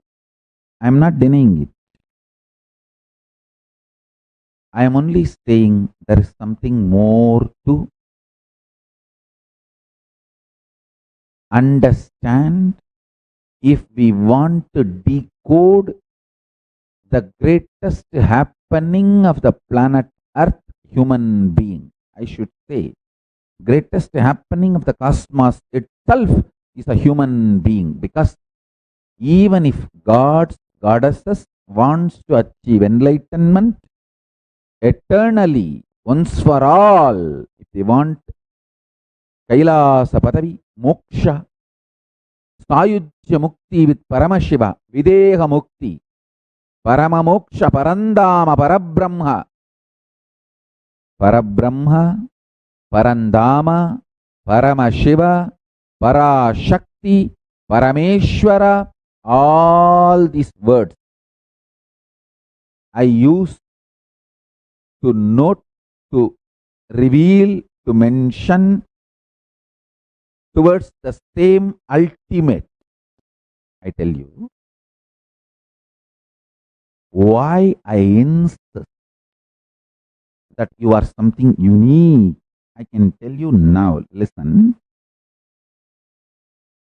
The Paramashanta Swarupa, the ultimate eternal supreme existence, which is pure consciousness, can be used like a clay by you, and you can make anything you want out of that clay. You can make pot or elephant, tie, teacup, anything you want. This possibility does not exist for Jalaja, Prithvija, Andaja, Bija, for anyone else other than human being. Listen. Anything born out of earth, air, water, egg, womb, none of them have this possibility this possibility of conscious manifestation is given only to human beings. The hardware, software, electrification, everything that is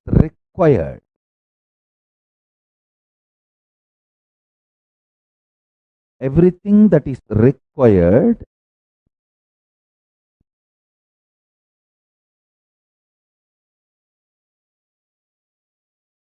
for consciousness to manifest and become reality. The full, complete setup, system, organism is human being. You have everything required. Nothing is missing. No spare part is missing. No chemical is missing. No software is missing.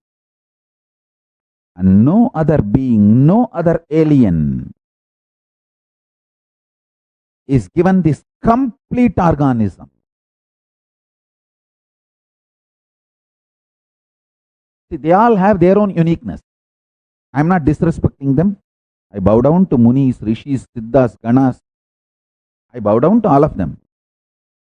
I am not disrespectful to them. They have their own uniqueness. But you have something unique. Work from your strength to strength to strength. You will achieve the ultimate.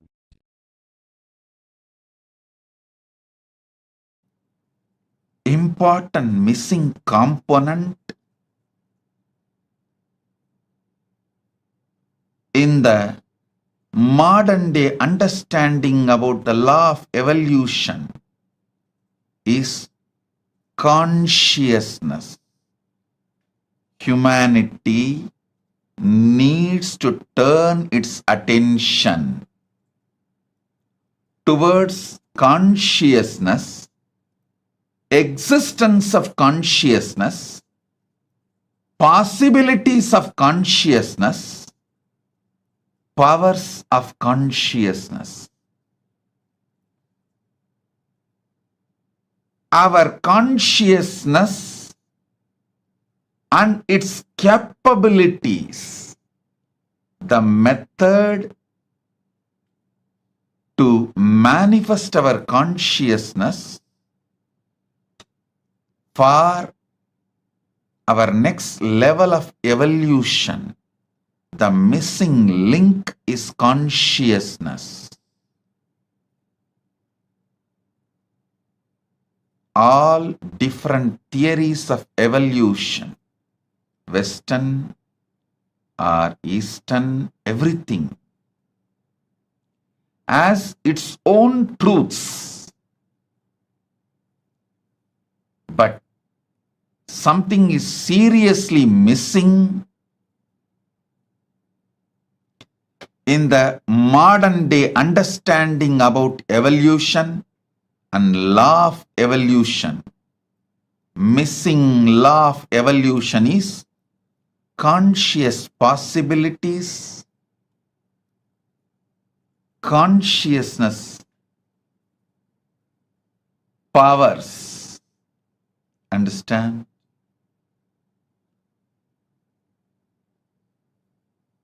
Even if we start cognizing the existence of consciousness in us and the methods to manifest it for our benefit, we will have huge breakthrough in our evolution. It is time humanity turns its focus on consciousness and evolves itself and give a great breakthrough for itself. The greatest gift we can all give it to ourselves is deciding to study, understand about consciousness. Missing law of the evolution is the possibilities of consciousness, probabilities of the conscious powers. All your possibilities are from your consciousness. Your consciousness is the source of all your possibilities. Your mind is the source of all your probabilities. Understand?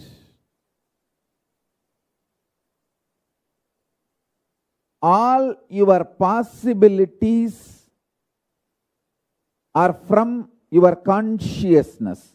Your consciousness is the source of all your possibilities.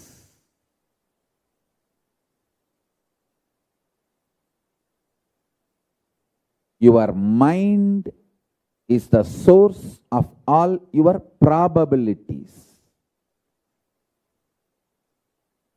Probability means it can go this way or that way. Possibility means it can go only the way you want.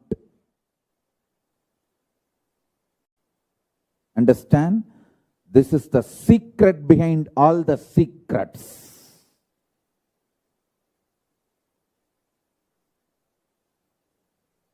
Listen to this truth. It is directly from Paramashiva, from Kailasa. Your consciousness. If you are in the human body and you are able to hear what I am talking and you are able to make meaning, if you are able to cognize, your consciousness is capable of printing anything you want, just like 3D printers. In 3D printers, nowadays, even the homes, they started doing 3D printing. Full homes are getting 3D printed. Listen carefully. Just like 3D printer, how you can print anything you want out of the 3D printer and take it out. You can print anything you want. You can manufacture anything you want. You can manifest anything you want out of your consciousness. This possibility is freedom. Oh Hindus, one of the worst thing happened to you is not Islamic invasion or Christian British colonization. All those are two small problems. The biggest problem is due to centuries of slaveries, you forgot, you lost confidence in conscious printing technology, conscious manifesting technology. Hey, our ancestors are not fools to build such large size temples. They are not fools. Don't be brainwashed by those who colonized you, those who conquered you, those who raped your ancestors, those who looted your civilization, those who enslaved you, and those who killed you brutally by creating artificial famines just to break your confidence. Don't be brainwashed by them. Listen.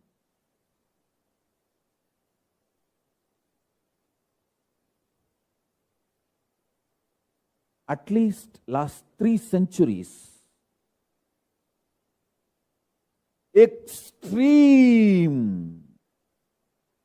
efforts are put to break this one science. Oh Hindus, I tell you, the moment you lost this science, you are no more a royal civilization. You became mediocre. This is the worst thing done, not just to Hindus, to the whole humanity. Because if the Hindus lost this science, humanity has lost it. I tell you, just like that, anything I can cognize in my consciousness and just print it and take it out. For example, anyone comes and presents their problems.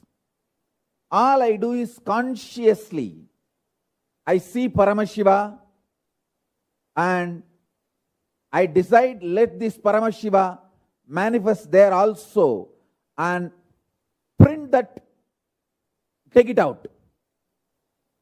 I simply see the other person not only solved his problems, those problems have become irrelevant for him.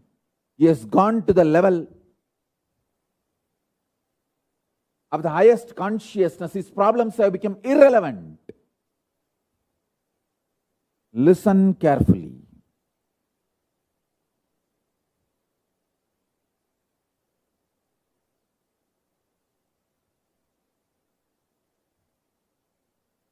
Conscious 3D printing science is true.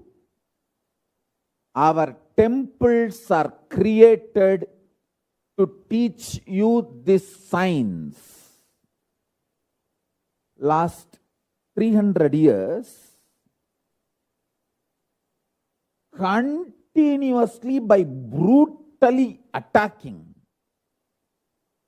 every Hindu who reminds this truth to the other Hindus, were brutally dealt,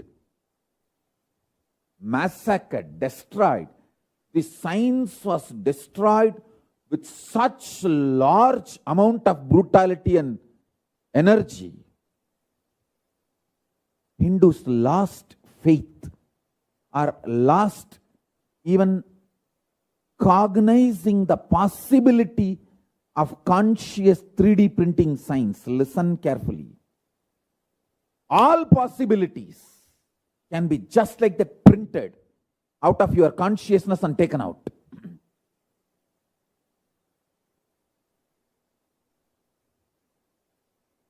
Probabilities are from your mind. Possibilities are from your consciousness.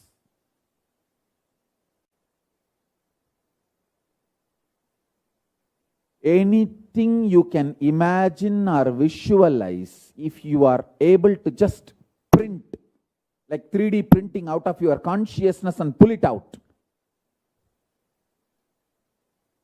that is what I call science of manifestation, and it is possible for you, each one of you, if you are just able to hear what I am talking and think, and even if you feel, oh, that is not for me, whether you accept what I am saying or don't accept what I am saying, if you are able to hear what I am saying and understand the English Oxford Dictionary meaning of what I am saying, I tell you, it is possible for you. Human consciousness is mirror of my own consciousness. Human consciousness is extension of Paramashiva's consciousness.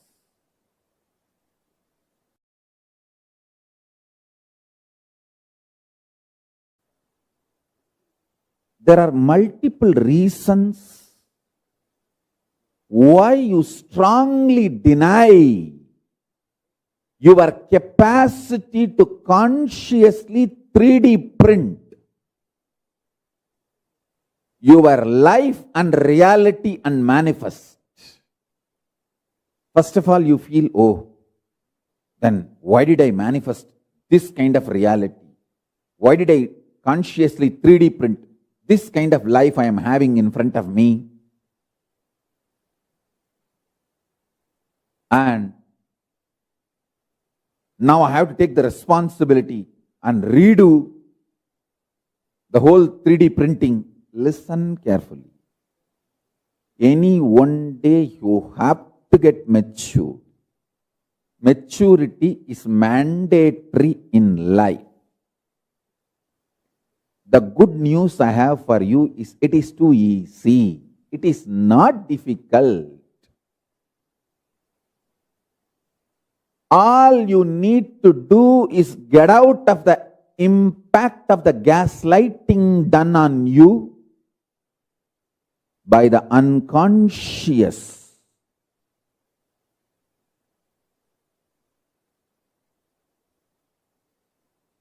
Ecosystem. The so-called human society. Listen carefully. The modern day human society you are living is such an unconscious ecosystem. It does so much of gaslighting. Gaslighting means, let me define, so much of false ideas are dumped on you, even you start believing them about you. Listen carefully.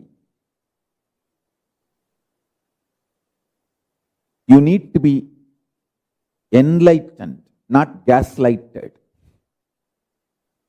Anything which puts self-doubt, self-denial, self-hatred in you, SDHD, self-doubt, self-hatred, self-denial in you, is gaslighting you. Anything which empowers you, evolves you, entrains you, excites you, enlightens you, is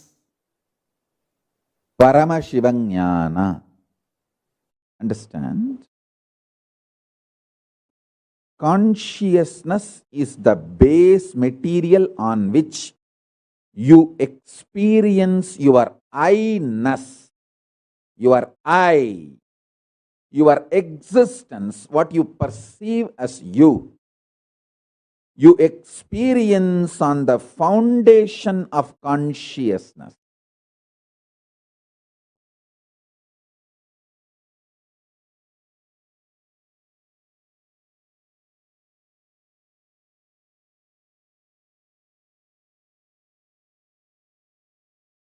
Life is not just probabilities from the mind. All probabilities, good or bad, worst to best, all probabilities are mind-based, mental. I am telling you, all probabilities are mind-based, mental.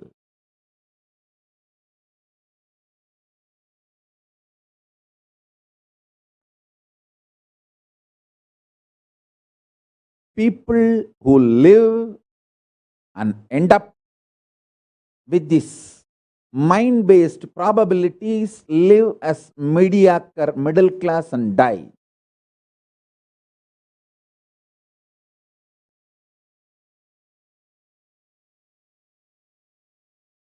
People who experience conscious possibilities in their life give breakthrough to themselves, who manifest these conscious possibilities and demonstrate it to others, give superconscious breakthrough to others also.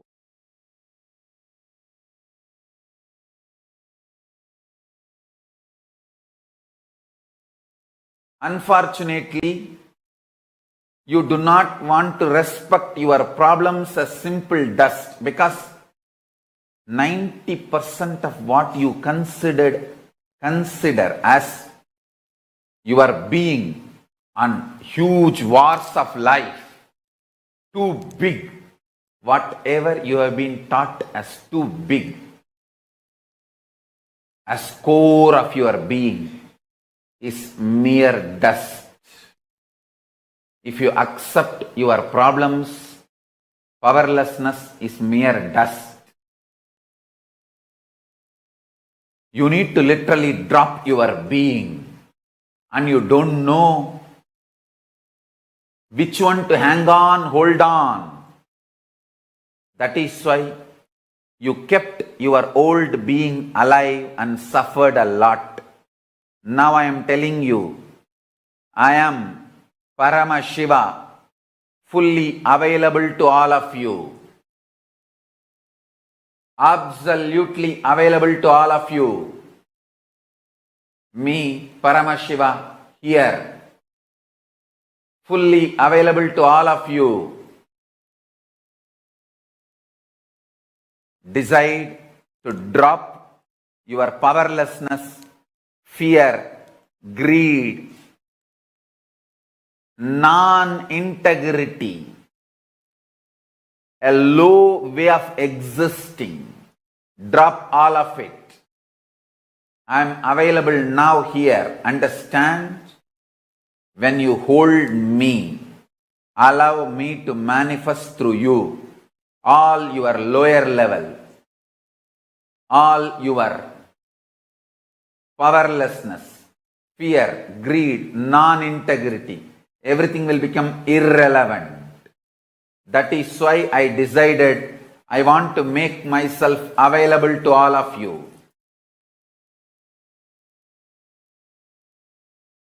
Paramashiva's message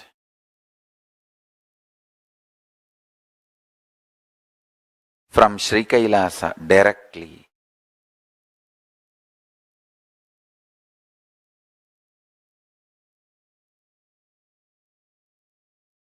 Consciously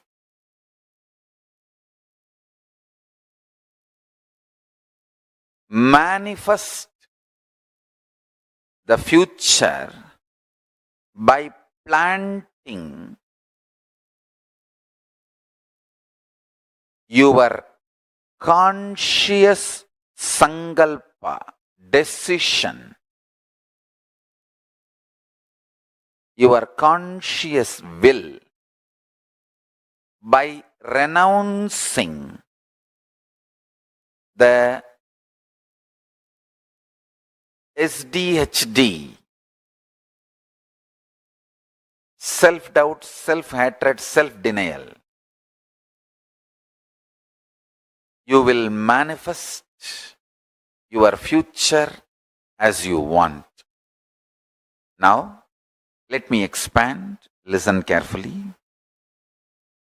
First step, renounce SDHD. Tyaga. Tena tyaktena bunjita makrita kasya sviddanam guruvannevega jijivishe chadagno samaha. Listen carefully. It is by renouncing all our silly talks inside. Please understand. It is by renouncing the dream you raise to Jakrat, waking state. It is by renouncing the waking state you raise to Turiya, higher state, fourth state of consciousness.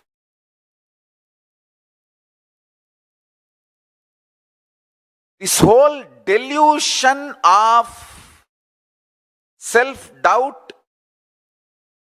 self-hatred and self-denial. Listen carefully. This whole delusion of self-doubt, self-hatred and self-denial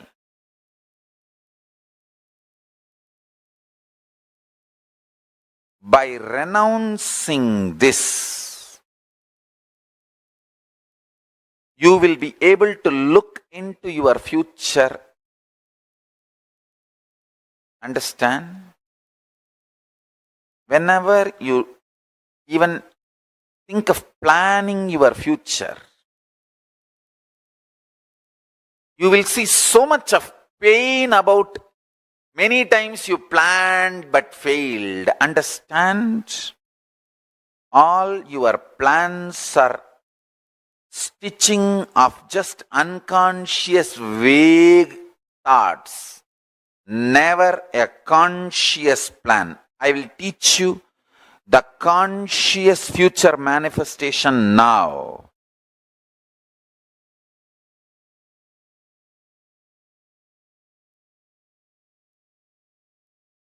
Listen carefully. It's a very powerful process. I'm going to guide you. Just see all the months going to come. Mark what you want in each month to manifest. Anything great, new, important you want to manifest, start writing down or typing. For example, you want to manifest this by August, coming August, pen. You will see how much of pain coming inside you, that so much doubt, hatred. Oh, many times I tried, I planned, nothing worked out.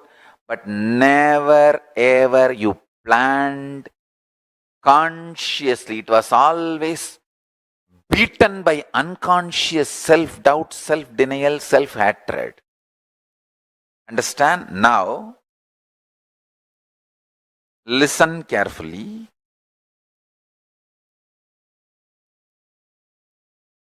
To all my disciples, I am giving you the boon. What you are going to plan now, I will make it into reality.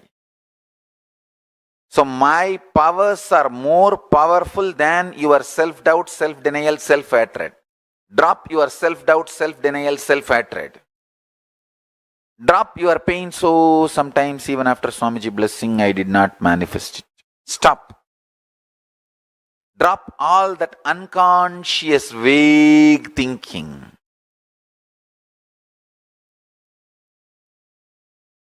First step, get a printed paper, calendar of this whole year. If you don't have, at least open it on your laptop screen. And mark what all you want to manifest by what date. For example, you want to have double the amount of salary you are having now by September. Mark that. You want to make $1 million by March. Mark that. You want to marry this person by June. Mark that. You want to have a new house by this month. Mark that. Listen carefully. When you are marking, see how much of pain, anger, frustration, doubt, impossibility, violence, all that is flowing in you. See, be very clear. You never ever trusted your life or your ability to manifest or your future possibility. Your whole inner space thinking was thorough, extreme delusion, frustration, impossibilities. You always, even if you want to manifest a simple thing which you can easily do, just ordinary, maybe a few $100 worth of gym membership and building a body. Just you want to manifest that. Pen that down. Next 6 months I am going to work out. By July, Guru Purnima, I am going to have six-pack body. Pen down. You will see so much of impossibility. Oh no, I tried this for last 20 years. And the first time when you were a baby, when you started walking with baby steps and failed, collapsed and hurt yourself here, there, from that you will start visualizing all the impossibilities and raise the struggle and convince yourself it is not possible. Why waste money on gym membership? Leave it. Understand?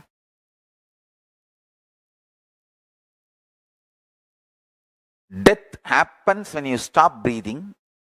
Death starts when you stop trying. Death starts when you stop trying. Death happens when you stop breathing. When you stop breathing, it is called death happened. But death starts when you stop trying.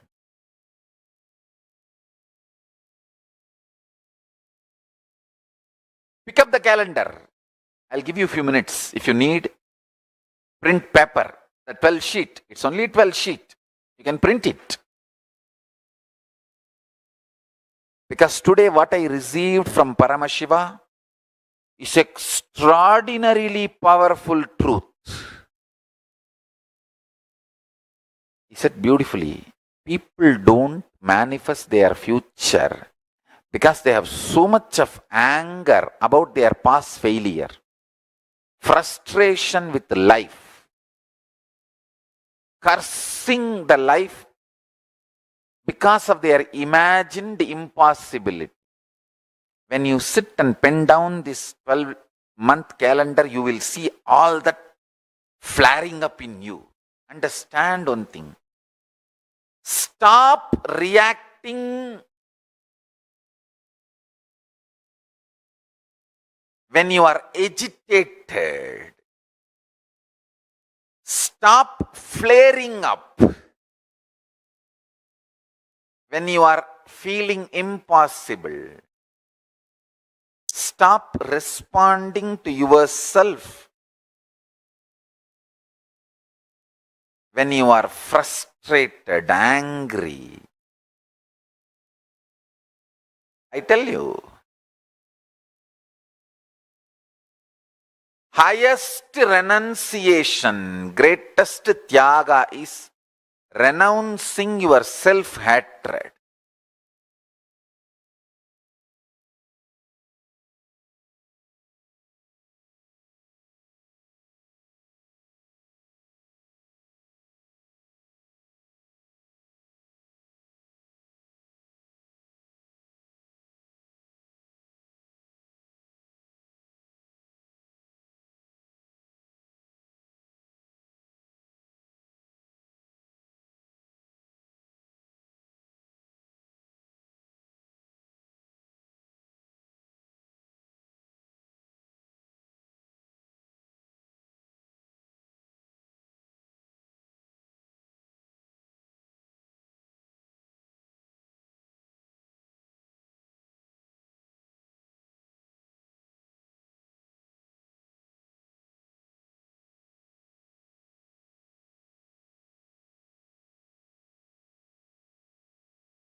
Nityananda, we all just listened to an amazing revelation from Swamiji on conscious manifestation.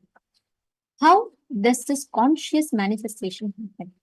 Swamiji very beautifully revealed to all of us about how when you create a will for something inside you consciously, you have the ability to create that as reality. Your consciousness acts almost like a 3D printer. It whatever you have as an intention inside you, right, as a will, your consciousness has the capability to literally print that into reality. The intention that you create is too important. It is like, let's say you have a vast canvas, right? Anything you paint on that, it becomes reality. That is what is life. Anything you will, that becomes a reality. All the happening of the universe, from the viewpoint of a matter, if you see from the perspective, if you see from the viewpoint of the matter, you will perceive it as evolution. But when you see the same thing from the perspective of consciousness, you will see them as manifestation. This is such an amazing revelation from Swamiji. See, the ultimate eternal supreme existence, the pure consciousness, can be used as a clay by you. You can make anything you want out of that clay. That clay is available for you. It's like if I give you a ball, like a ball of clay, a Play-Doh. You can make that into Ganesha. You can make that into Swamiji's deity. You can make that into maybe a stick. You can make that into any form that you want. You have the freedom of how you shape, but that clay is available to you. The material is available to you. Same way, as consciousness, that consciousness is available to you like a clay. This possibility of conscious manifestation is given only to human beings. This is the most important sacred secret. Understand, every moment, the moments where you say, God, life is so painful. I don't want to live like this. I don't want this life. And let's just leave all of this. Every time you say that, understand you are using that clay to design your life like that. That's a very beautiful story. It's one of my most favorite stories. It's a happening, and listen to this very carefully. There was once a great king in the city, in the ancient period. There was a great king who was ruling the Tondai Mandalam region, present-day Kanchipuram in India. He was ruling the kingdom. So he was a great devotee of Shiva. He planned a grand big temple for Shiva. He built a temple. And he's like preparing, all the work is underway, and he's building a grand temple, and he's so proud about it, right? And like today, how people build cultural centers and this and that, that's their matter of pride, right? Those days, building tall temples for Paramashiva, building service centers, that was the matter of pride. And he was building like a big temple, and he had planned the opening date for the temple on a particular date. He was very excited. He was planning to invite. That night, when he's sleeping, in his dream, Paramashiva goes to him and he says, look, I know you're planning for an opening date on this day for the temple. And can you postpone that date by a little later? Can you make it a little later? Because that day, one more person is opening a temple, and it is too important, I have to attend it. Listen, this is not mythology. This is a real happening. And I'll even share with you all the physical evidence we have for this. Anyways, so Paramashiva goes to the dream of this temple priest. He goes to the dream of the king, and he says, can you postpone the date of this temple? The king is like, what? I am the king. I am naturally built with all my wealth and opulence. I am building a huge temple. And Paramashiva is saying he's going to someone else's temple opening. Who is that person? Where is his temple? And who is building something in my kingdom? Then the king says, no, he's not building in your kingdom. He's building it in my kingdom. And then the king wants to know, who's this person? He's building such a grand temple that Paramashiva is coming to my dream, and he's saying that he wants to postpone the date of the opening. So he asks Paramashiva to tell. Then Paramashiva tells, okay, go and visit this person. He gives the name of a person. He gives a place. He's a king. Naturally, he's like triggered now. He's like, what? Who is it in my city? Who is it so much more important than me to Paramashiva? Who's building such a big temple without my knowledge? So he takes the next day, he takes his elephant, he takes his entire paraphernalia, and he's moving to the, he's going to the place that Paramashiva told. And then he takes his elephants, caravan, horses, gold, wealth, everything, and he's going in a grand display. And he's going to the address that Paramashiva told. And when he sees that, there is no one. It's like a small hut. Outside that small hut, one man is sitting and meditating. The king is shocked. The king says, "What is this? Paramashiva told some grand details to me. I'm only seeing a normal man. He's only sitting and meditating here." So the king is surprised. Then he goes and asks that man, "Do you know anyone by this name?" He says, "Yes, I'm only Pusalar Nayanar." And he asks, "What do you want?" Then he says, "No. In my dream, Shiva came and told me you're building a temple, and I'm very curious. I want to know the temple where you're building, and I don't see any temple here at all." And then Pusala Nayanar is like surprised. He says, "Yes, I am building a temple." And listen to this carefully. Pusala Nayanar, every day, he used to open, he used to just finish all his morning routine. He used to come and sit, and he used to visualize inside him. He used to visualize a temple. He will visualize it to extreme detail. Literally, he will visualize the pillars, he will visualize the details of the wall, the gopuram, everything he will visualize to detail. And he will be, each aspect he'll be visualizing.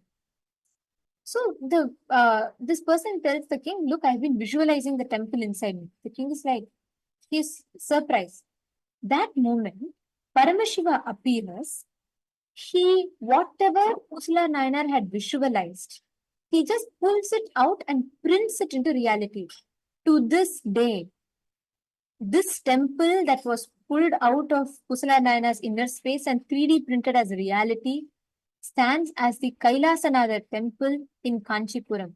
To this day, scientists are not able to find a single evidence of human carving in that temple, because that temple is not carved by human beings. It is carved, it was directly printed from Pusala Nayanar's inner space. Understand, this is a very, very powerful science where you can 3D print whatever you want as reality. Now, that is what we are all going to be analyzing and understanding. What your body, the hardware, the inner space it carries is its software, its program. Now, that software, whatever you visualize, that becomes reality. There are multiple accounts or evidence to this, where anything that you create as reality, anything you visualize, that becomes a reality. And we're all going to be now working on analyzing and understanding this truth that Swamiji has revealed. See, one important thing in this is that you are going to have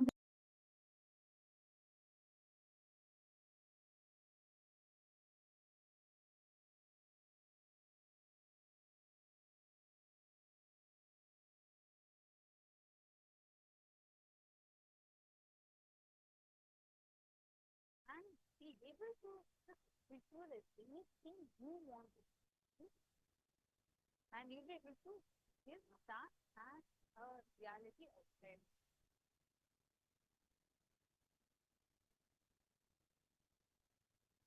In each aspect, look in and identify where all in your life you plan based on probabilities.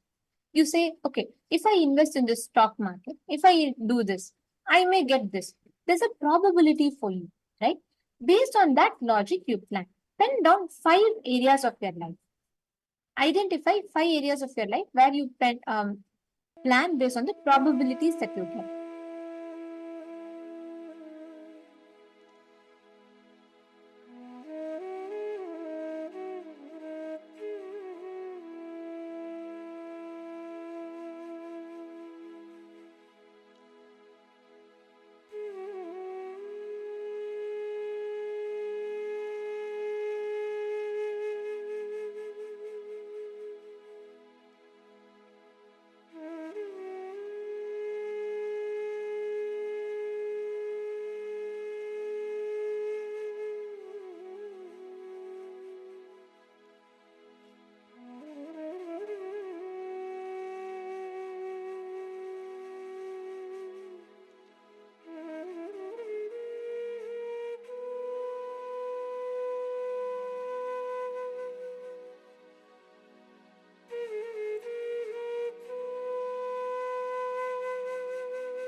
Now, in every aspect that you have written down, consciously analyze which are all probabilities based and possibilities based.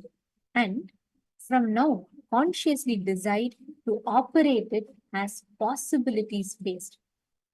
Now, we're all going to be entering into the next session where we will be understanding about the 16 levels of the initiation that Swamiji has given us and how Swamiji has given this initiation, how you can apply this initiation in your life. And this is a very, very important session. I'm going to request all of you listening for this session.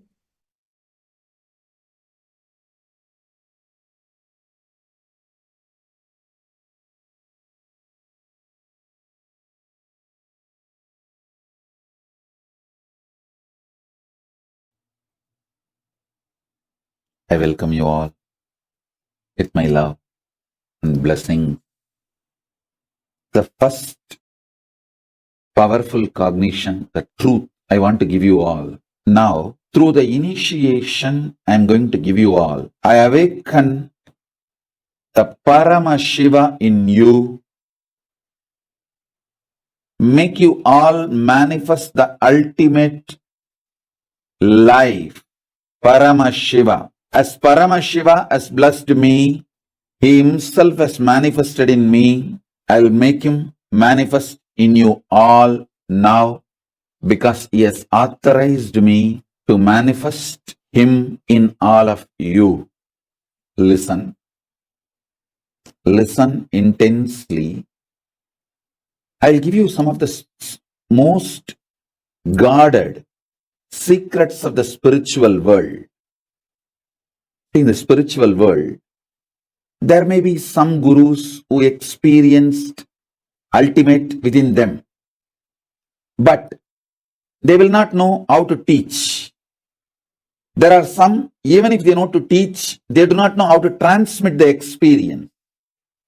There are some who would have had experience, but not the traditional initiation. There are some who would have had experience and initiation, but may not know how to transmit. There are some who would have had initiation and experience and even know how to transmit, but they may not have received initiation, the right to transmit. That's called Acharya Abhishekam. Even if you know the method to transmit to others, you should be ritualistically initiated, authorized by the Guru Parampura through Acharya Abhishekam. Means the right to initiate others should be given to you ritualistically by the right authorities. There are some who may have capacity to transmit the initiation, can in turn initiate others. In every level, he gave me everything just by making one right decision, making this body happen in Thiruvannamalai. That ecosystem gave all the 16 things needed for an ultimate guru. Intellectual knowledge, enlightenment experience,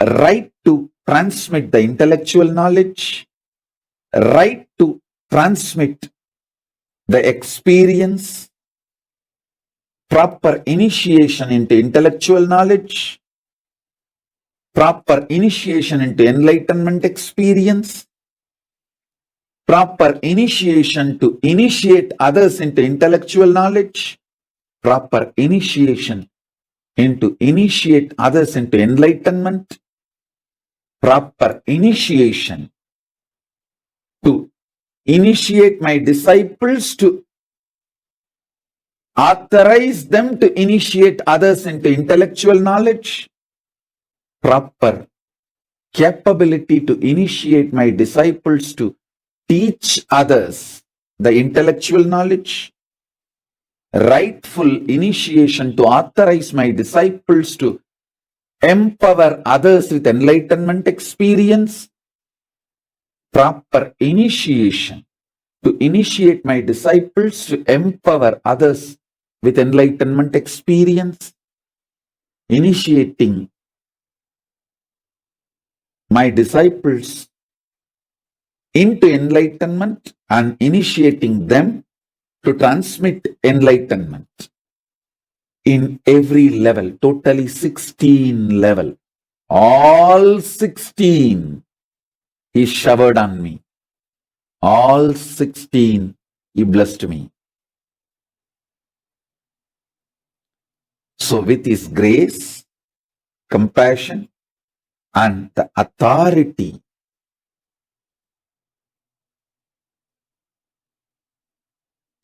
with his grace, with Paramashiva's grace and Paramashiva's compassion and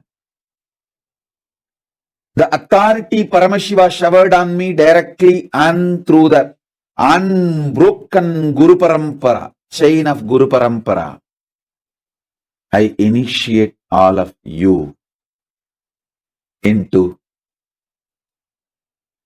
Paramashiva Jnana, Paramashiva Advaita, intellectually, experientially, ritualistically, and giving the Shakti Pada, Shakti Nipada initiation. So understand, this initiation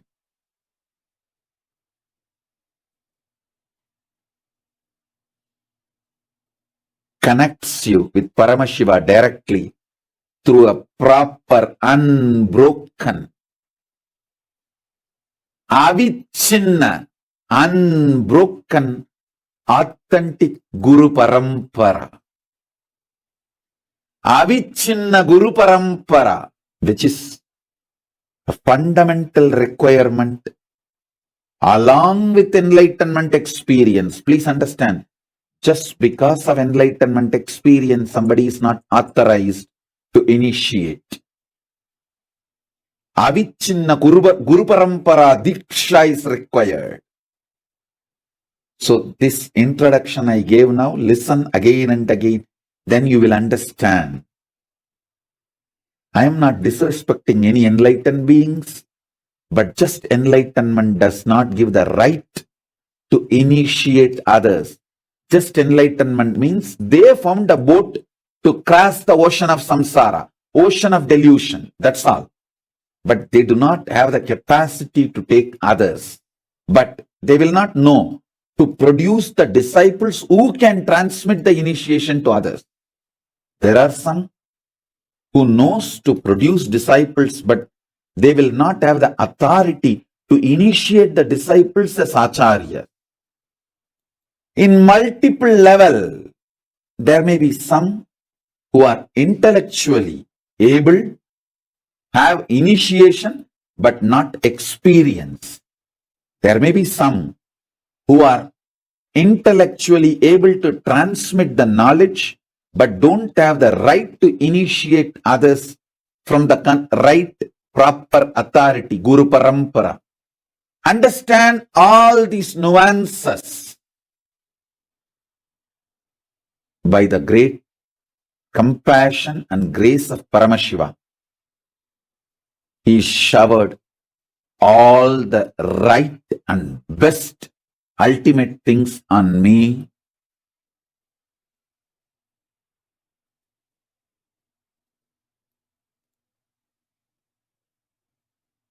Enlightenment experience and right ritualistic proper initiation from enlightened gurus, ability to teach, and right initiation authorizing me to teach from the Guru Parampura,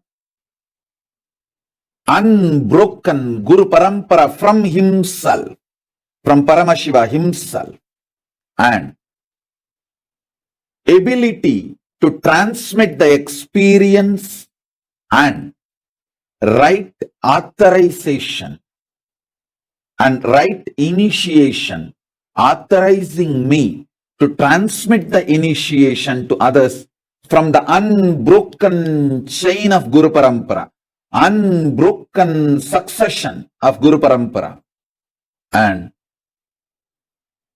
ability to make the disciples initiate others and ritualistic initiation, authorization to initiate my disciples into Acharya Abhishekam by authorizing them to initiate. Understand this multi-level, multi-layer, everything Paramashiva showered on me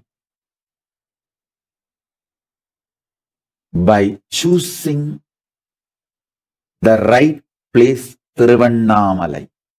Just because he chose Arunachala for manifesting as this body, Arunachala gave me experience, intellectual knowledge, right initiations. Listen, there are some gurus who are enlightened, but they did not receive proper ritualistic initiation.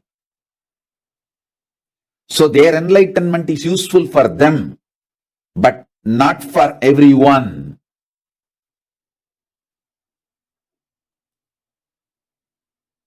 Not only he gave me the knowledge to teach others, he gave me the authority, authentic initiation from the Guru Parampura to teach to others. Not only he gave me the power to transmit the experience, he gave me the authentic Guru Parampura, Acharya Abhishekam, Nirvana Diksha, the authority to initiate others and authority to transmit this experience to others. Not only he gave me the power to initiate my disciples to initiate others, he gave me the authentic, unbroken lineage of Guru Parampura, Diksha, as a Paramacharya to initiate Acharyas Upara, the great tradition, ultimate tradition of Shaivism, Paramadvaita, to flourish all over the universe. Not only I transmit enlightenment, I give formal initiation also. Even if they have capacity, Shakti-wise, some enlightened beings have the energy to lift others, but they do not have the initiation, means authorization from the Avichinna Guru Parampara to do that. Guiding, lifting others. So, you need everything. Knowledge, power, initiation for yourself, and the authorization to initiate others, and authorization to initiate others as acharyas. All the 16 level, 16 things needed, Paramashiva showered on me just by making me take birth in Arunachala. In Arunachala, all the 16 was available for me. He made it available and showered all the 16 on me. Hope all of you are understanding the subtle differences. Why initiation? Why Swamiji? Why initiation and why from Nityananda Paramashivam? The question is categorically answered in this one session. All of you celebrate Paramashiva himself is directly showering this on all of you. There are some gurus who are enlightened but not systematically initiated. There are some gurus enlightened, systematically initiated for their enlightenment, but not systematically initiated to initiate others. That is called Acharya Abhishekam. Listen. you are getting initiated to live Paramashiva Twa, the Paramashiva's lifestyle. I always tell, practice in this Kailasa, perform in Maha Kailasa. Practice devotion, practice lifestyle of Paramashiva in this Kailasa, perform in Maha Kailasa. Initiation into living Paramashivatva is Charya Pada. That initiation is called Siva Diksha, Samaya Diksha. Then initiation into enlightenment is Visesha Diksha. Initiation into Paramadvaita is Nirvana Diksha. Initiation authorizing you to initiate others is Acharya Abhishekam. Initiation authorizing you to transmit enlightenment to your disciples and in turn authorizing them to initiate others is Paramacharya Abhisheka. Paramashiva showered everything on me, power, capacity and initiation, just by making me born in Tiruvannamalai. In that ecosystem, he brought everything and showered it on me. Why, Swamiji? Many people may say, yes, I accept Hinduism is great. I also want to practice Hinduism. But why, Swamiji? Why, Swamiji? That question, why, Swamiji, will be answered with this one session. Especially if you are teaching to others. If you are my sannyasi, who is supposed to teach to others. If you are my disciple, who is interested in enriching others, causing others, you need to know, understand this whole session. You need to make others understand why, Swamiji. For that, you need this session. There are many gurus who are enlightened, but not authentically received the initiation from Avichinna Guru Parampura. Avichinna Guru Parampura means unbroken successional lineage of Guru Parampura. There are some who even received enlightenment and initiation, but only for them to celebrate it, enjoy it, not authorizing them to initiate others. So the 16 levels, intellectual knowledge, initiation, experience, and ability, authority to initiate others intellectually, experientially, and enlightenment, and initiating others to in turn initiate others to continue the Guru Parampura. So understand, Paramashiva showered all the 16 dimensions from Siva Diksha to Paramacharya Abhishekam. So, with this clarity, sit and receive initiation.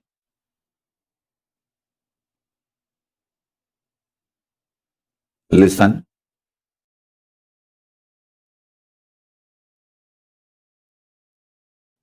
There are many gurus, great enlightened beings. See, I am not comparing, I am not disrespecting any of my predecessors, my Guru Parampura, or my predecessors. For example, Ramana Maharshi is not only an enlightened being, a great being who can transmit enlightenment, but he never initiated anyone formally. He himself repeated multiple times, because I did not receive formal initiation, I am not authorized to initiate anyone formally.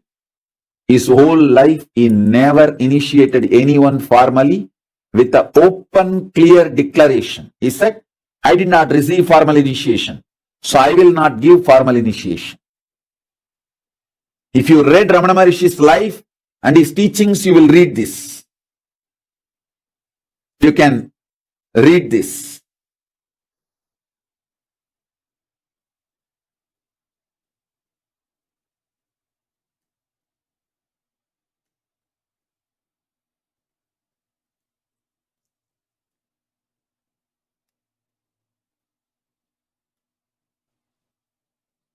There are many gurus who did not initiate others just because they did not receive formal initiation.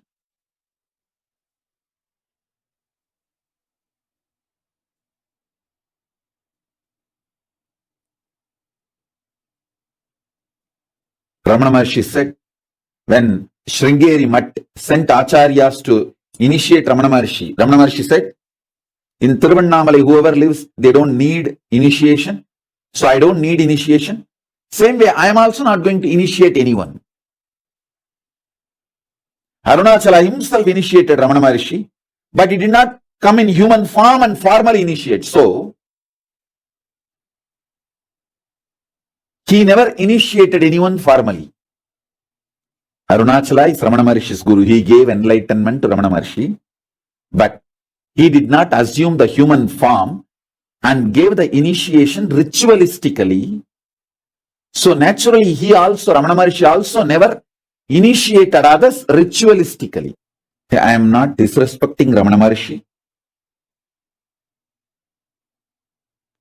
I am not comparing myself with them. I am just stating the nuances, subtle nuances of the spiritual world.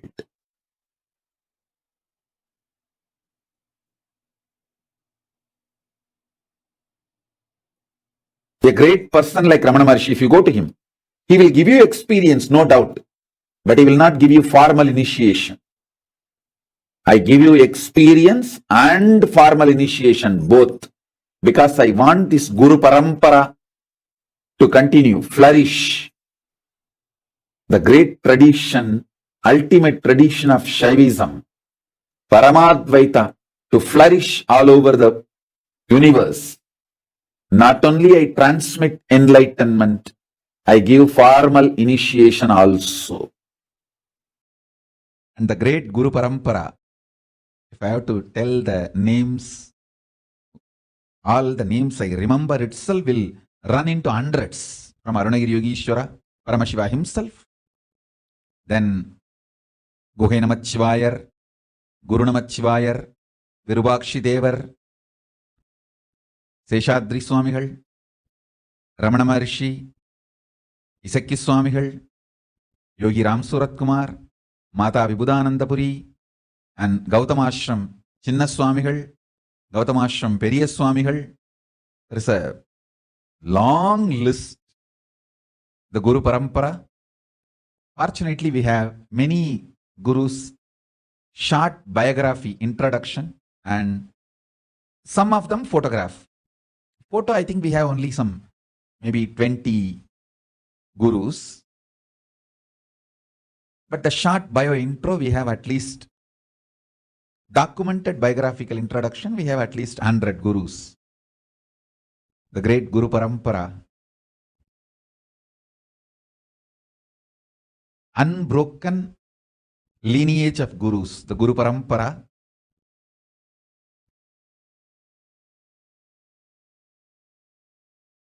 initiated me, accepted me, and given these great blessings. You can see the photograph of great Brahma Rishi Isakki Swamigal and Mataji Vibhudanandapuri, and me sitting in that Sarvanya Pita, in that same place.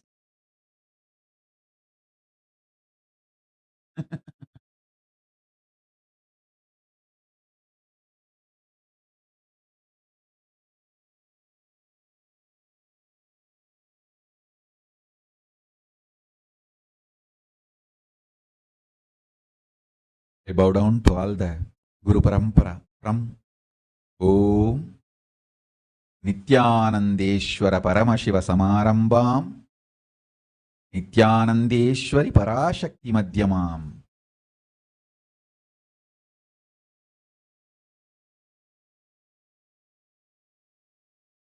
Asmadacharya Paryantam Vande Guru Parampara. I tell you, I am brought up by very powerful gurus, most beautiful gurus who took my life as their life. See, actually, I am not a first generation success. I am almost like a third, fourth generation success. 3-4 generations before, the vision, ambition, my guru, Paramaguru, Paramartha Guru, they cherished. My Paramartha Guru poured all his ambition, vision intensely into my Paramaguru. And my Paramaguru poured all his tapas, energy, intention, intensity into my Guru. And my Gurus have poured all their intention, energy, power, tapas, ferociousness, everything into me. I am that intense manifestation. That is why within the 44 years, so much has manifested through me. Understand? The intensity of 3-4 generations of my gurus poured into me made all this manifest. And I had an amazing ecosystem of gurus. It's not just one guru, please understand. I had a beautiful Guru Parampura. It's like a university. I learned Agama and Shaiva Siddhanta from Muduberumbulavar Vidwan Panduranganar, Yoga from Yoganandapuri, the science of Aushada from Narayana Swami, and Nirahara Samyama, and the science of Nirahara from Mauna Swami, the science of Advaita Vedanta from Isakki Swami, and experiential Suddhadvaita from Annamalai Swami, Tantra from Mataji Vibhudanandapuri, an amazing ecosystem. They literally did all the tapas in my body. And I will do the same for you all. As long as you are my disciple, you come and sit for the satsang, that's enough. I know what to do inside you, outside you, to make you manifest Paramashiva. I am a guy who makes it happen. No question of reasons. I always tell, valid reasons for your failure does not make success. Valid reasons for not doing is not equivalent to getting it done, making it happen. Make it happen. Shock everyone by making it happen. That's my life. Last 44 years, this is the statement I can make comfortably about me. Shock everyone, surprise everyone by making it happen. Surprise the people who love you. Shock the people who hate you. But both by making it happen. Whether I surprise or shock, it's always by making it happen.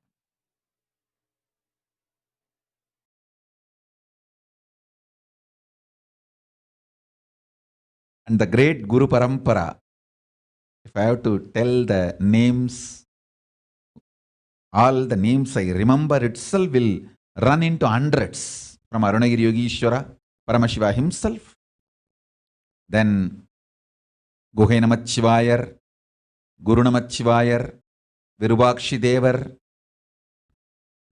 Seshadri Swamigal, Ramana Maharishi, Isakki Swamigal, Yogi Ram Surat Kumar, Mata Vibhudanandapuri, and Gautamashram Chinna Swamigal, Gautamashram Periya Swamigal. There is a long list. The Guru Parampara. Fortunately, we have many gurus, short biography, introduction, and some of them photograph. Photo, I think we have only some, maybe 20 gurus.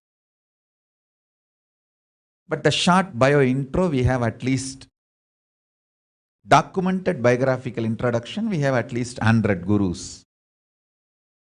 The great Guru Parampura, unbroken lineage of gurus, the Guru Parampura,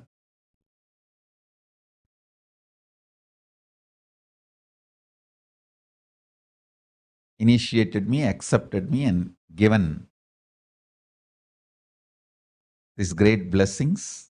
You can see the photograph of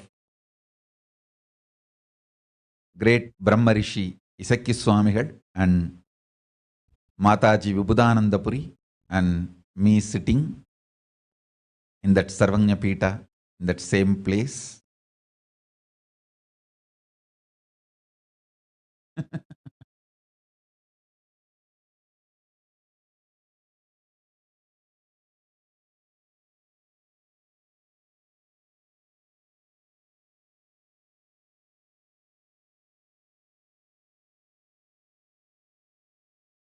I bow down to all the Guru Parampara from Om Nityanandeshwara Paramashiva Samarambam Nityanandeshwari Parashakti Madhyamam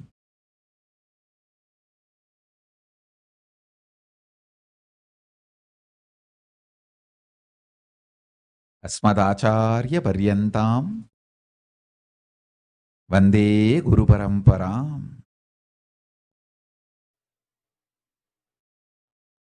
Listen. From morning till night, from sunrise to sunset, they will make me do Surya Namaskar.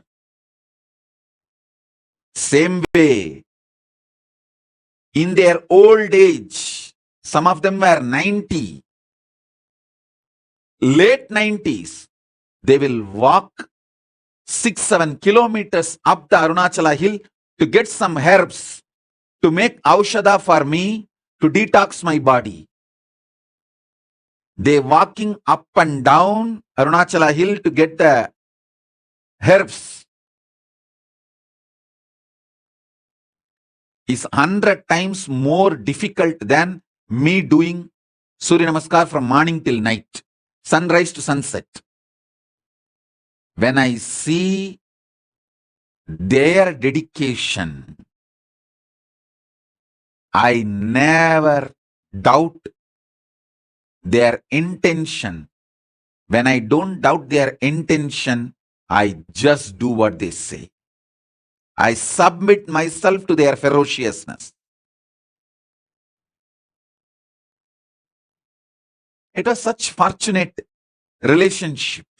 And fortunately in those days that the law of the land allowed kids to be brought up by gurus. There was no POXO. There was no such law that kids have to be only with the parents. Kids are brought up by the gurus. And I had the fortune, law of the land, at those days supported, not now. Now in India that POXO law has come. A guru cannot tell the student. First of all, guru-disciple relationship is broken and a guru cannot tell the student to do even Topkaranam or Surya Namaskaram more than 3 or 4. It will be considered as a torture and over. If a student or the student's parents complain to the police, over. Fortunately, I had the time where there was no POXO, amazing gurus and amazing parents who pushed me back to my gurus. Extremely loving parents, but absolutely clear and uncompromising. From sunrise to sunset, I would have done Surya Namaskar, which is roughly 11 hours. Tiruvannamalai, sunrise to sunset, usually 11 hours because the sun setting will be little early because the sun sets behind the hill. So sunset will be little early. In Tiruvannamalai, it will be seen little early because the hill covers. So those days there is no question of following the watch. We have to follow the direction. If we can see the sun, then I have to start. If the sun is not seen anymore, then I have to stop. So sunrise to sunset, I would have done the Surya Namaskar. Literally, I will feel all my joints are separate and I am separate. My mother will tie the gunny bag, bits, to my knee, to my hands, everything. She knows how I will be feeling. I'll scream at her, throw tantrum. See, my Guru, he made me do this Surya Namaskar from sunrise to sunset. She will just keep quiet. Next day morning, early morning, 4:30, that's the time my Guru will come to pick me up for my training. She will come politely and wake me up as if nothing happened yesterday night. Kana, Tata vandutaru. Coffee kudikka polama? That's why she will wake me up. Means, that Tata means Raghupati Yogi, my Guru. And he will take me and give me a cup of coffee first. There was a hotel, Udupi Hotel. Even now the hotel is there. That Udupi Hotel owner is the disciple of my Guru, Raghupati Yogi. So he will take me there and we both will have a cup of tea, cup of coffee, then start our yoga classes to temple. She will act as if nothing happened.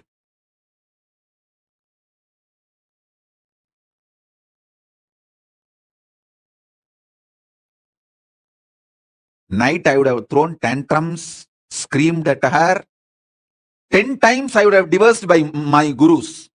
I would have used every known Tamil bad words to me, on my gurus, on my mother, on my father, on everyone. Next day morning, politely she will, Kana, Tata has come. Let's go for drinking coffee.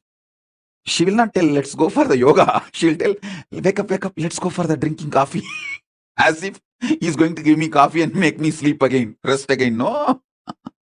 Coffee means over. Then I have to start again. From sunrise to sunset. I'll tell sometime, oh son, why are you coming?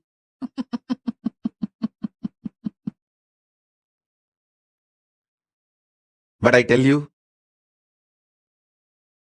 now even when I remember all this, feel so grateful to them.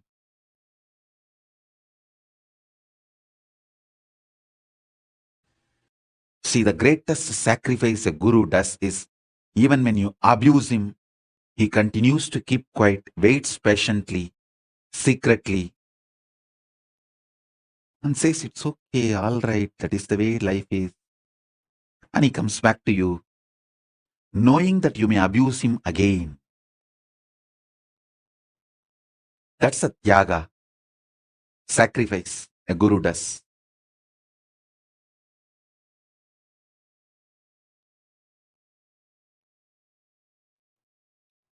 I had that kind of amazing gurus. Fortunately, that kind of a legal system where the government has no right to interfere between guru-disciple relationship.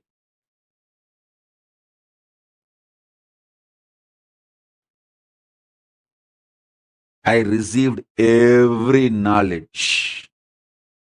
Knowledge about body, mind, economy, herbs, medicines, even the knowledge about sex, everything I received from my gurus.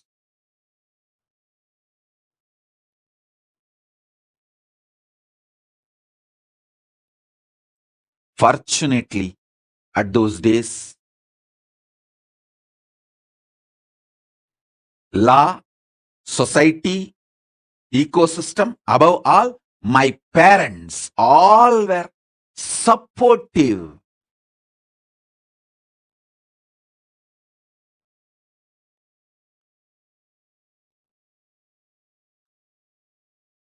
One of my guru, Mata Vibhudanandapuri Kuppammal, who brought me up, the main few people who collectively took the responsibility of me and worked almost 24/7 for me is Isaki Swami, Mata Vibhudanandapuri Kuppammal, Yogi Yoganandapuri Raghupati Yogi, Narayana Swami Tata, Tottakara Tata, that's a nickname, Narayana Swami Pillai. These few people. Fortunately, I had the ecosystem. Not only none of my relatives, family people had ill feeling to Annamalai Swamigal.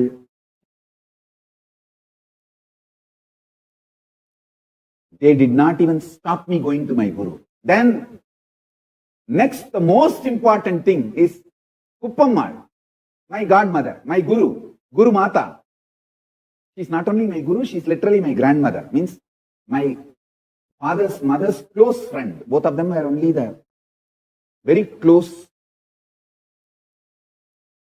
thick friends, and both of them are initiated into Srividya Sampradaya by Isaki Swami. Both of them were great yoginis. They were running a team, a group, Abhida Gujam, in the name of Abhida Gujambal, the Parashakti. Parashakti's name in Tiruvannamalai is Abhida Gujambal. Kuppammal is president of the team and my grandmother is the vice president. So they were very intimate, thick friends, literally same family. And Kuppammal, விட்றா இந்த பெரியவங்க என்ன சொன்னாலும் அத வாழ்க்கையில test பண்ணி பார்க்கறதுன்னு பண்றல, இது போதுமடா, எல்லாத்தையும் சாதிச்சிருடா நீ, விட்றா. That's all. Means she was actually encouraging me to experiment whatever my gurus are teaching. One of the most beautiful thing, I had many gurus. None of them are possessive of me. Everyone was trying to support me, enrich me, make me a flower. Kuppammal will call every specialist, expert in different fields. Like a Kuppammal's relative is Narayana Swami Tata, who is adept in the power manifestation science and mantra shastra, herbal aushadha science. She will call him regularly and make sure I learn everything from him. She had many of that kind of contact, the great enlightened beings, siddhas, adepts in various fields.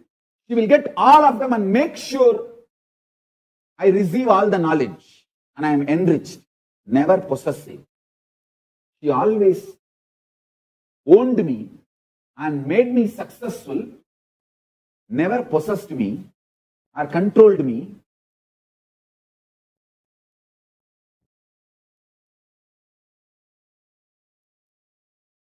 She will only protect me from anti-spiritual elements coming near me.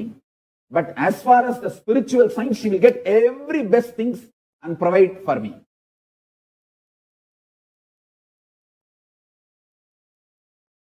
And she will make sure when every day I meet whoever I need to meet, whether Ram Suratkumar, Annamalai Swamigal, she had her own schedule and internal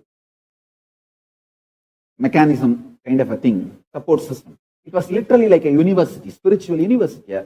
Arunachala is living spiritual university. She will make sure I learned the Saiva Siddhanta from Panduranganar, my Saiva Siddhanta Acharya. There was one elderly woman, Kanagammal.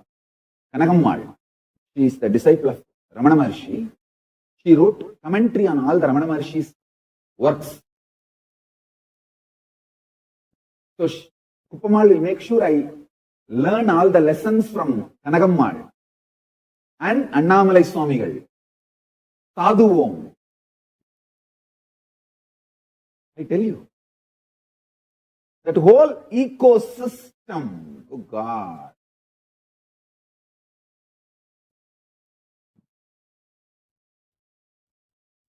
If you ask me who taught me Siddha, whole Siddha tradition, I'll say Arunagiri Yogeshwara. He downloaded the whole thing and showed. But Isaki Swami gave me the practical expertise in the field. He collected the herbs, showed me how the Pashana can be done, Navapashana can be done, or Aushadas can be done.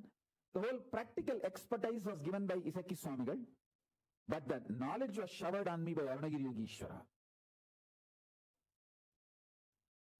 Akashic records were revealed to me by Arunagiri Yogeshwara, and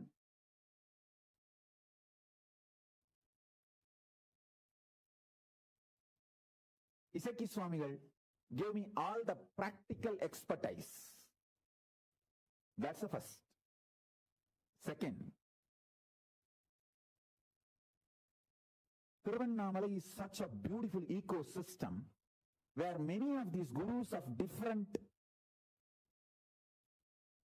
dimensions of Hinduism who have mastered that dimension. I tell you, the mastery Yogananda Puri had on yoga is extremely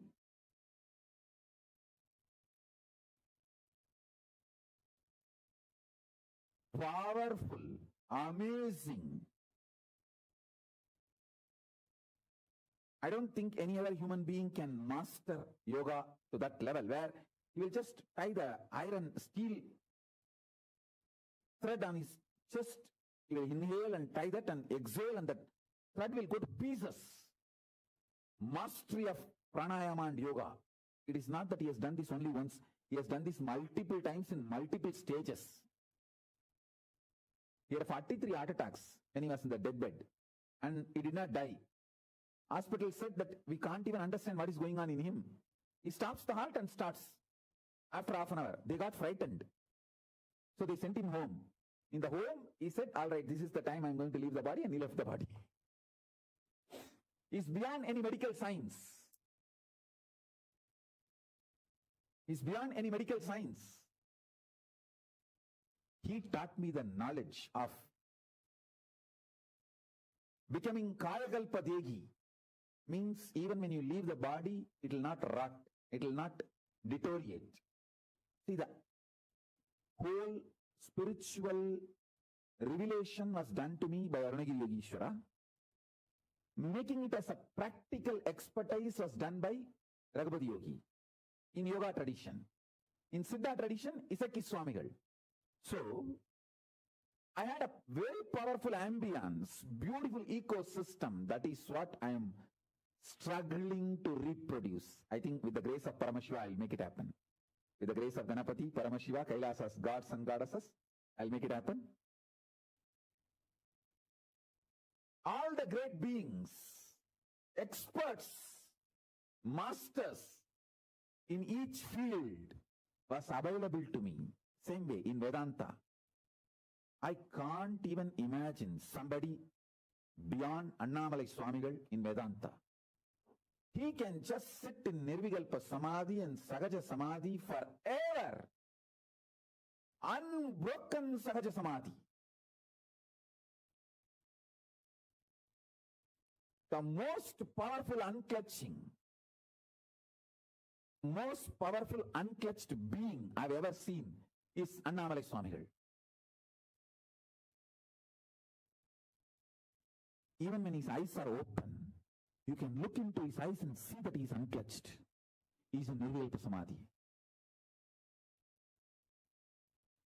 Only in his eyes I realized anybody can come in front of him, there will not be any expression in his eyes. He will be just seeing, but there's no reaction from inside. Such pure Nirvikalpa Samadhi. One side, the great Siddha, Isaki Swamigal.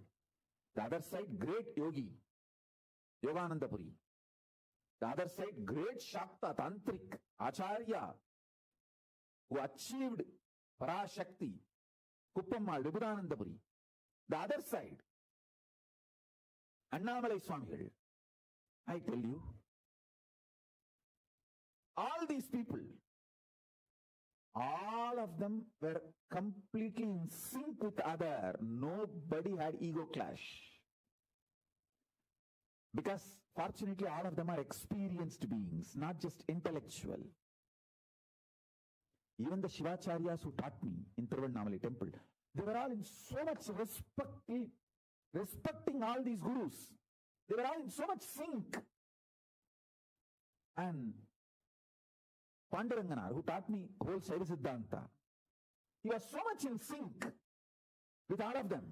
Actually, one guru will drop me in other guru's class. Many times, Panduranganar will take me and leave me with Raghupati Yogi and go to his home. And Raghupati Yogi will take me and leave me with Kuppammal and go to his home. All of them were in complete sync, bringing me up, making me flower. The whole knowledge, enlightenment science, which now I am reproducing in Kailasa. I want all my kids to have mastery over all these fields. Veda, Vedanta, Agama, Agamanta.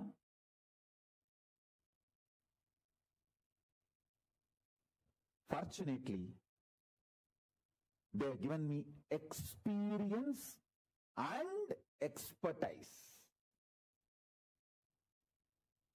Experience-based knowledge and great expertise. Please understand. It's like how Subramanya was brought up by Karthikei Pengal, the 6 women brought up Subramanya. Same way, multiple gurus brought me up and made me manifest everything. Just one guru will not be sufficient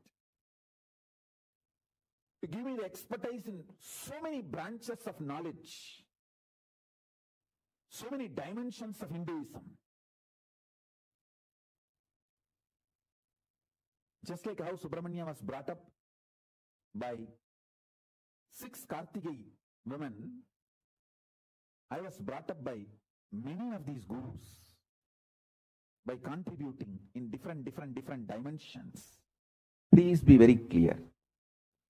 I have started doing what I am doing now the moment I identified myself and my gurus, what they have to offer it to me and what I am supposed to offer it to the world. It is a simple Guru Sishya Parampura gone right. You only heard many things which have gone wrong. Now I am telling you, Nityananda and Kailasa is nothing but a living small stream of living enlightened masters, Guru Sishya Parampura gone right. That's all. I am defining one-liner. Hey, tell me, what is your Swamiji and Kailasa is all about? Always your spouses will be questioning you. Especially when you are locking yourself all day, sitting in front of a Zoom, watching the satsang, and laughing on your own, singing on your own. Your husband or wife or kids, all will be asking, hey, tell me in one line, what is your Swami and Kailasa is all about? In a small village, in those days, existed a living stream, small living stream of enlightened masters. That Guru Sishya Parampura gone right in the modern world is Nityananda and Kailasa. That's it. You might have heard, anything can go wrong will go wrong. I tell you, anything can go right will go right. I am just simple living stream of Hindu Guru Sishya Parampura from a small village gone right. That's it. A small Siddha Parampura gone right. A small living masters Parampura gone right. That's it.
शिवोऽहं शिवोऽहं सच्चारचर परपूर्णा शिवोऽहं शिवोऽहं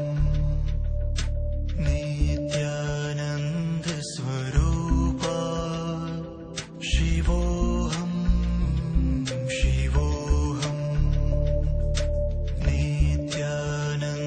नित्यानन्दस्वरूपा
In this video, we will explore the profound concepts of Diksha and Shaktipada. These concepts are revealed by the SPH Bhagavan Nityananda Paramashivoham. These ancient practices originate from the sacred Hindu scriptures like the Vedas and Agamas. They offer powerful means for spiritual awakening and transformation. We will delve into the scientific principles underlying these practices. We will shed light on their profound impact on human consciousness and physiology. Diksha is also known as Jnana Diksha or initiation by sight. It is a unique and potent form of spiritual transmission. A realized master initiates a profound transformation within the disciple's consciousness. This transformation occurs through the master's mere presence or gaze. Recent scientific research has shed light on the impact of Diksha on the human body and mind. Studies have shown that during the initiation process, specific brainwave patterns are activated. This activation facilitates a heightened state of awareness and receptivity. Moreover, the exchange of subtle energy fields between the master and the disciple has been documented. This energy transfer is believed to activate dormant potentials within the disciple's subtle energy centers, known as chakras. The benefits of Diksha are multifaceted and far-reaching. Some key benefits include spiritual awakening. Diksha initiates a process of spiritual awakening. It facilitates the expansion of consciousness and the realization of one's true nature. The energy transmission during Diksha can trigger profound healing. This healing occurs on physical, emotional, and mental levels, leading to the resolution of deep-rooted patterns and blockages. In some cases, Diksha can catalyze the awakening of the Kundalini energy. Kundalini is a powerful force that lies dormant at the base of the spine. This awakening can lead to heightened states of awareness and the manifestation of various spiritual abilities. By aligning the disciple's consciousness with the higher frequencies of the Master, Diksha can facilitate the manifestation of abundance, prosperity, and desired outcomes in various aspects of life. Shaktipada is a sacred tradition involving the direct transmission of spiritual power and energy from an avatar to a disciple. It is a profound initiation that empowers the disciple to embody and express the divine energy, known as Shakti. The principles of Shaktipada are rooted in the understanding of subtle energy fields and their interactions. Scientific research has demonstrated the existence of biofields, or energy fields surrounding living organisms. These biofields can influence and be influenced by external energy sources. During the Shaktipada initiation, the avatar's highly refined and potent energy field interacts with the disciple's biofield. This interaction facilitates a profound transformation and activation of the disciple's inherent spiritual potential. The benefits of Shaktipada are multifaceted and profound. They encompass various aspects of human existence. Some key benefits include spiritual empowerment. Shaktipada initiates a process of spiritual empowerment. It enables the disciple to access and embody the divine feminine energy. This energy is the source of creation, manifestation, and transformation. The powerful energy transmission during Shaktipada can facilitate profound healing.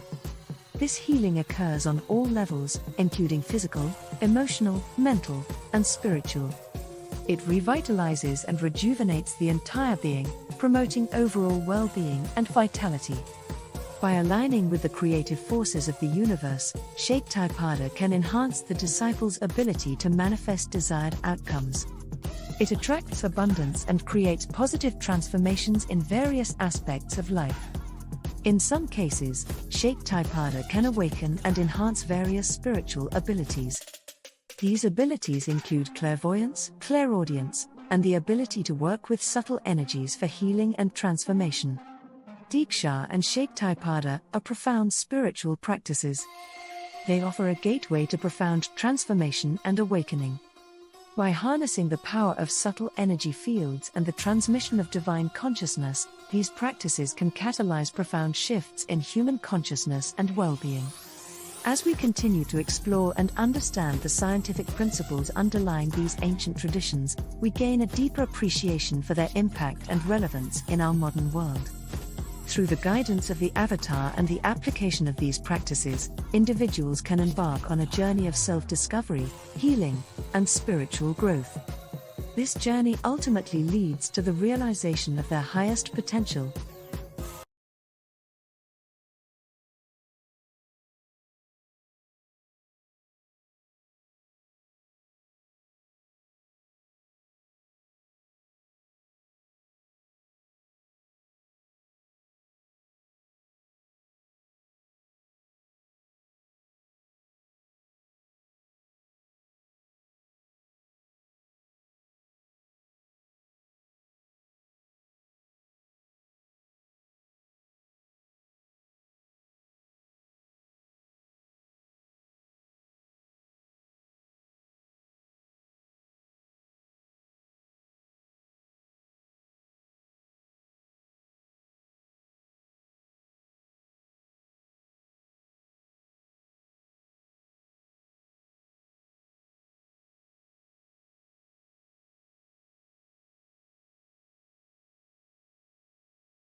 Nityanandam, to all the participants and every one of you that have joined with us for this Paramashivoham today.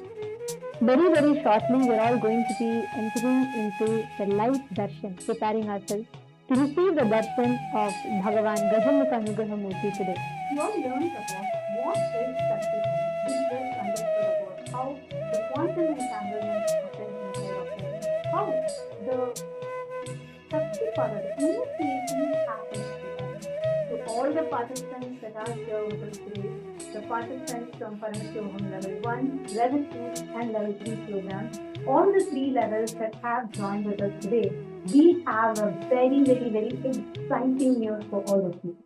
Very shortly, we are going to be having the live darshan of Swamiji starting, and all of us are going to be showered with the grace and blessings of Bhagavan Gajamukha and Gajamukha form of Paramashivoham. And what is very special about today's darshan is that any boons that you want to manifest as reality, anything that you want to manifest, the initiation to consciously manifest your reality is what all of us are going to be receiving today as a boon. So now let us all get ready to receive the darshan. We request the participants of Paramashivoham Level 1, Level 2 and Level 3 to please settle down. And all of us are going to be preparing ourselves to receive the darshan through a very powerful meditation process, to receive the initiation and the experience of oneness from Swamiji. We request all the participants to please make them find this place, and we are now going to be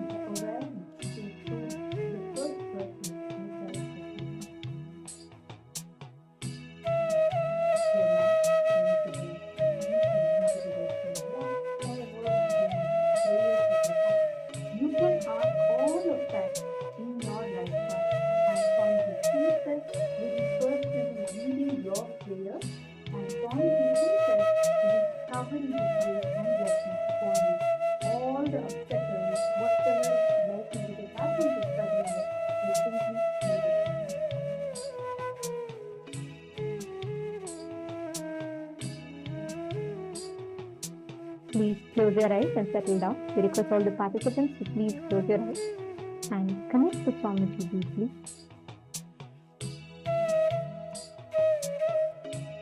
Let us all get ready to receive the darshan.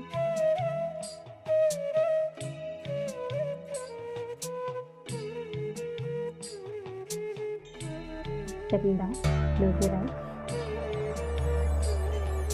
Connect to Swamiji.